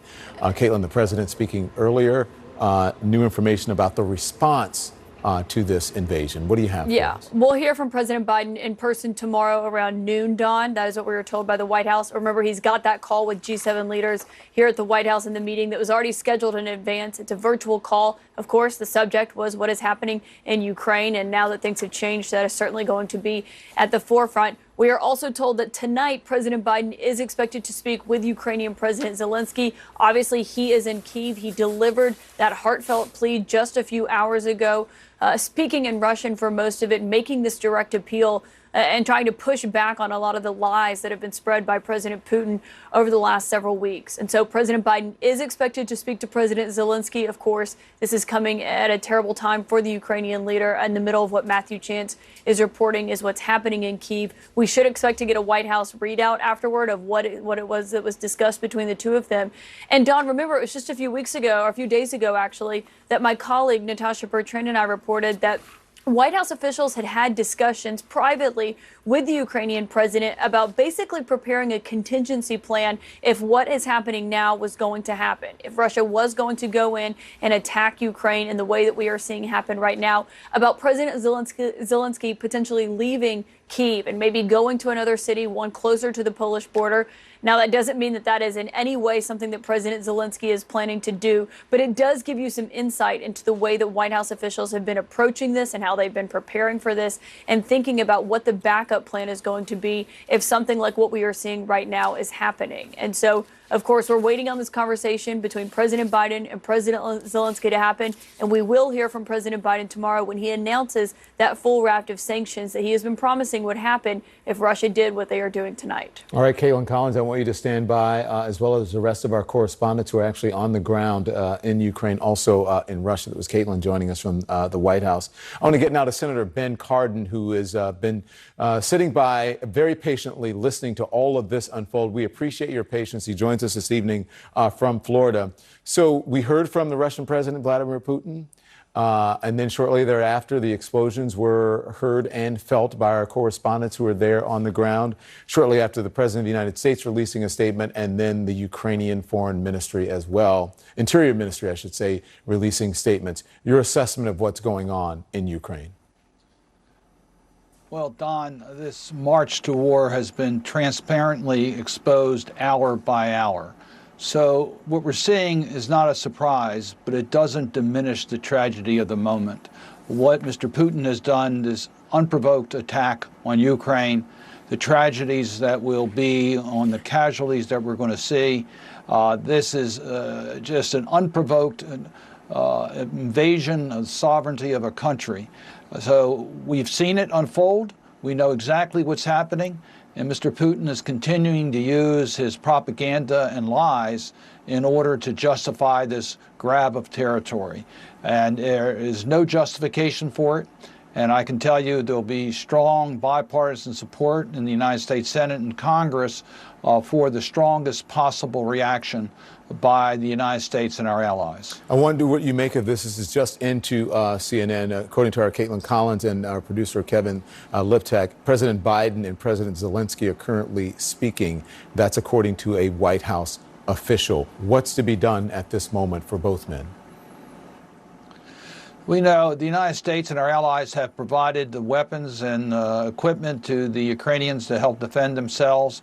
We recognize the lack of balance on the military capacity of Ukraine and Russia, but we do know the Ukrainian people are tough people. They're going to stand up for their independence. They're going to protect their country, and we got to make sure that we're on their side. We can help. And I think the supplying of equipment and the strong sanctions that will be imposed and the fact that it will not be business as usual for Mr. Putin. We need to organize the international communities to support Ukraine in its effort to maintain its sovereignty. Make no mistake about it. Russia's desire, Mr. Putin's desire, go well beyond Ukraine and has a direct impact on the security of Europe and the United States national security. So we need to stand with the people of Ukraine. Okay, so what is, Senator, what indication that you have, I haven't seen any, perhaps you can, you have, that that Putin will abide by any sanctions, or that sanctions will be a deterrent in any way? The President of the United States, Joe Biden, has been saying he's going to increase sanctions. They're going to be harsher. They're going to be stronger. Still, what it all has led to is an invasion of Ukraine. At this point, is there anything you believe will get Vladimir Putin's attention? Well, the cost will be reflected in the performance of the Russian economy, and the support for Mr. Putin's criminal-type activities will be reflected by these sanctions. So it will have pressure on the government itself. We're talking about cutting off Russia from the international banks. We're talking about personal sanctions against those that are closest to Mr. Putin, who support his illegal activities, these oligarchs that supply the resources for Mr. Putin, and perhaps even sanctions against Mr. Putin himself. So we are talking about the strongest possible way that will make it more difficult for Mr. Putin to perform for his country. There'll be a heavy price to pay. It will go into the equation. The only way that he'll get relief is if he backs off this invasion. So we recognize that Mr. Putin does things, and sometimes sanctions won't stop him from doing it. We've seen this before. We need to be very strong, and we need to be resolved that this may take some time, but we got to stand with the people of Ukraine. Mr. Zelensky has asked for these sanctions. The international community needs to speak with a strong voice. I'm wondering if you have, I know that you have been here watching and waiting, but I'm wondering if you have been briefed on what is happening. Senator Marco Rubio is tweeting this, and I want you to respond to it. To clarify what is underway is full-scale comprehensive military assault throughout Ukraine. Airborne and amphibious landings, missile strikes from air, ground, and naval forces, electronic and cyber attacks, and a large ground force to occupy a large swath of territory. What's your response to that? Have you been briefed on this? Well, we've been briefed regularly throughout this process. As I said, we've had transparency hour by hour as to what we expect Mr. Putin to be doing. So a lot of what we're seeing happening in regards to the apparent air attacks on the defense issues, infrastructure of Ukraine was all part of what was expected we would see. So yes, we've been briefed as to what to expect. There will be a senator's briefing tomorrow that we will be participating in with the White House. So we will be getting a full briefing tomorrow to update us as to the current plans. But this administration, the Biden administration, has been briefing us almost on a daily basis, giving us information on a daily basis to the members of the Senate. So we're fully aware of what was transpiring. I'm just getting more information as to what you were saying, and this is from our Manu Raju. All House members will receive an unclassified briefing call on Thursday at 6:30 p.m., according to a source familiar. The briefing is expected to be at this briefing, I should say. Briefers are expected to be the Secretary Blinken, Secretary Austin, the Chairman Milley, and Secretary Yellen. This comes as the Senate is having an unclassified briefing. I imagine this is the one that you're talking about at 5 o'clock on Thursday. They are unclassified, these briefings that we're hearing, because members are back in their home districts and states during the President's Day recess. Can you confirm? Well, I think that's accurate. As I said, we've been informed there will be a briefing tomorrow. The information you have is accurate. It will be unclassified, but I will tell you this. A lot of the information has been made available to the public in an effort to counter what we knew would be propaganda by Mr. Putin and trying to blame everybody but himself for this invasion. So we expect that we will continue to be very transparent so that the world understands one person and one person alone is responsible for this tragedy, and that's Mr. Putin. Now we need to stand strong. I expect tomorrow we'll hear about the specific sanctions and the cooperation Senator, we're receiving from other countries. Thank you very much, Senator. I appreciate you joining us. I appreciate you standing by patiently until we got to you this evening. Thank you so much. I need to get back now to Kyiv, though, in Ukraine. We'll have you back soon. I want to get to Matthew Chance. Matthew, what's going on? Yeah. Yeah, hi Don. Yeah, so it's we've just over the past few seconds, I don't know whether you caught that, but we've just seen a couple of helicopters fly across the horizon there, coming from the direction of that military base, which we mentioned to you. You can hear some thuds as well, still going off in the background. It is very, very noisy here indeed, I can tell you, and there are regular explosions that we're still hearing coming from the north of the city, which is just over there, right over in the east, and to the south as well. Just to remind you, obviously the light has come now, it's dawn has broken, thank heavens. So we've got a bit more clarity on what we can see ahead of us. You can see the visibility is, the cloud cover is quite low. Borispil Airport, the international airport over there. I know from my sources in the government that there are at least 5 explosions that have taken place at that international airport, targeting command and control centres, the surface-to-air missile system there, the defensive barrier that's been put up there, the other airbase up there, the military airbase to the north of the city, about 20 miles away.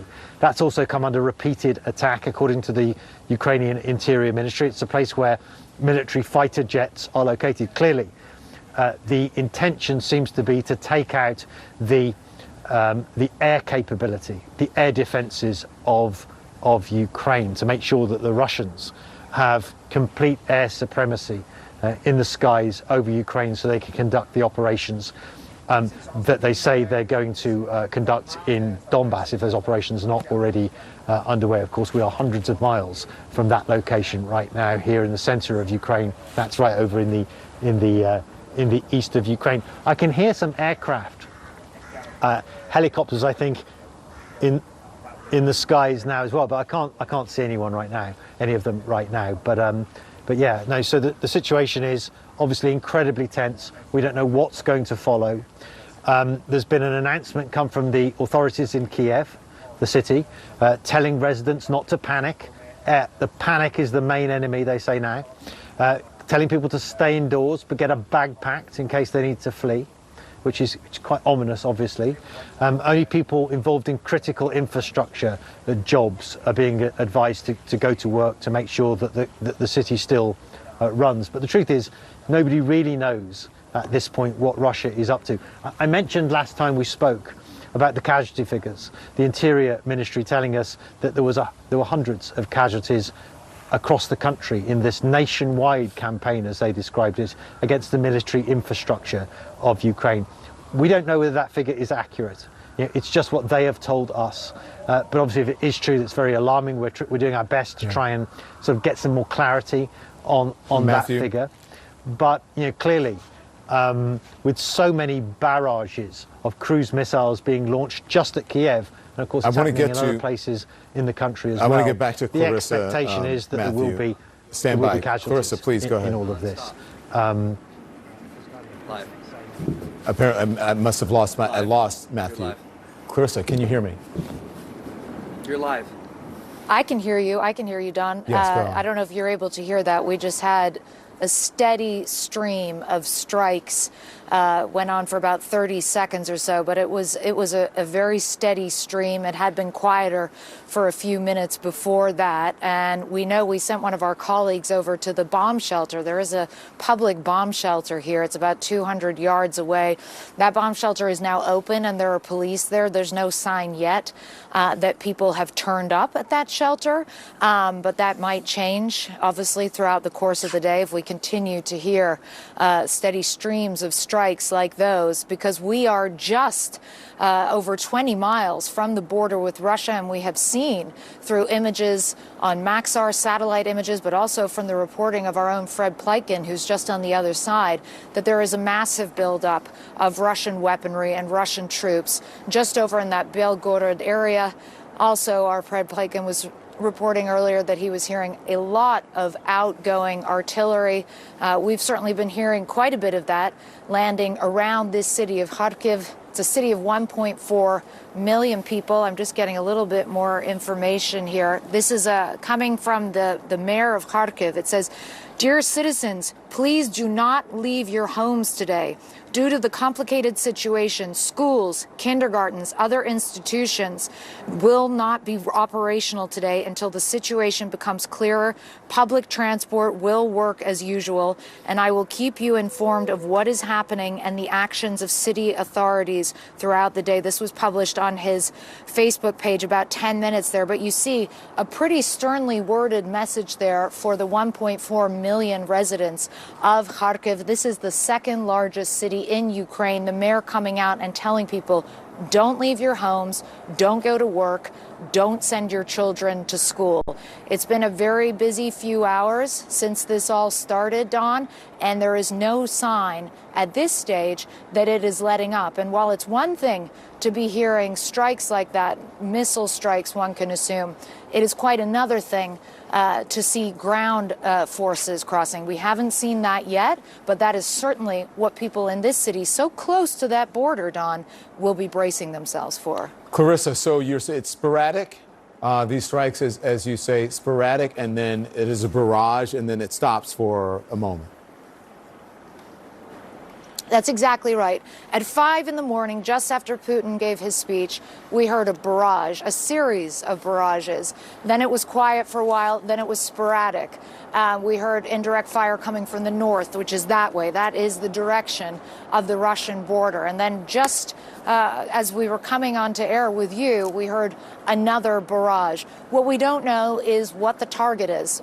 We've been led to believe by an advisor to the Interior Ministry that these are military targets, but the sun is only just rising here, so we're only just starting to get some kind of a picture. And you saw in that message, Don, that I read out from the mayor of Kharkiv, even the picture does not really seem to be very clear to them yet. And I think it's important to remind our viewers here that up until this moment, there has still been this underlying conviction that many Ukrainians have shared that President Putin would not actually go through with this, that he would not actually launch this kind of a military campaign. Because as Putin himself has said, Don, the people of Ukraine and Russia are deeply connected spiritually, historically, familially. There's millions of Ukrainians and Russians living in each other's countries. These people are not enemies, per se, at all. And so I think people are shocked, frankly, to see that this is actually happening now. And they continue to brace themselves to see what comes next. Is it going to be more of these strikes targeting presumably primarily military installations, or could it ratchet up even further? We just don't know yet, Don. Clarissa, while you're there, you're saying in Kharkiv, the mayor is saying remain calm. It wants people to stay at home, right, for safety. There have been several explosions around other Ukrainian towns, and they're currently calm, and people are actually going to work. So it's a tale of many different cities, depending on where you are. It's a tale of many different cities, but I would say what we've all been struck by, Don, is just we have crews literally fanned out across this entire country, and almost everyone is hearing something in the place they are. Teams in Zaporozhye, Odessa, Kiev, of course, here in Kharkiv, and everybody is hearing something. So when President Putin talks about an operation to protect the people of Donbass, and he's trying, allegedly to talk about quite a narrow area of territory, what we're seeing is much wider and broader and deeper in scope than that. We're not near Donbass here. Matthew Chance in Kiev is nowhere near Donbass. And yet, here we are, a new dawn, a new day, reporting on Russian strikes here in Kharkiv and across the country. All right. Thank you very much, Clarissa Ward. We appreciate it. Clarissa, we want you to stand by, as well as all of our correspondents throughout the region. CNN's teams are covering all of our breaking news. An advisor to Ukraine's Minister of the Interior saying that Russian troops have landed in Odessa. They are crossing the border near Kharkiv. President Biden spoke to Ukraine's president just tonight, and he'll also address the nation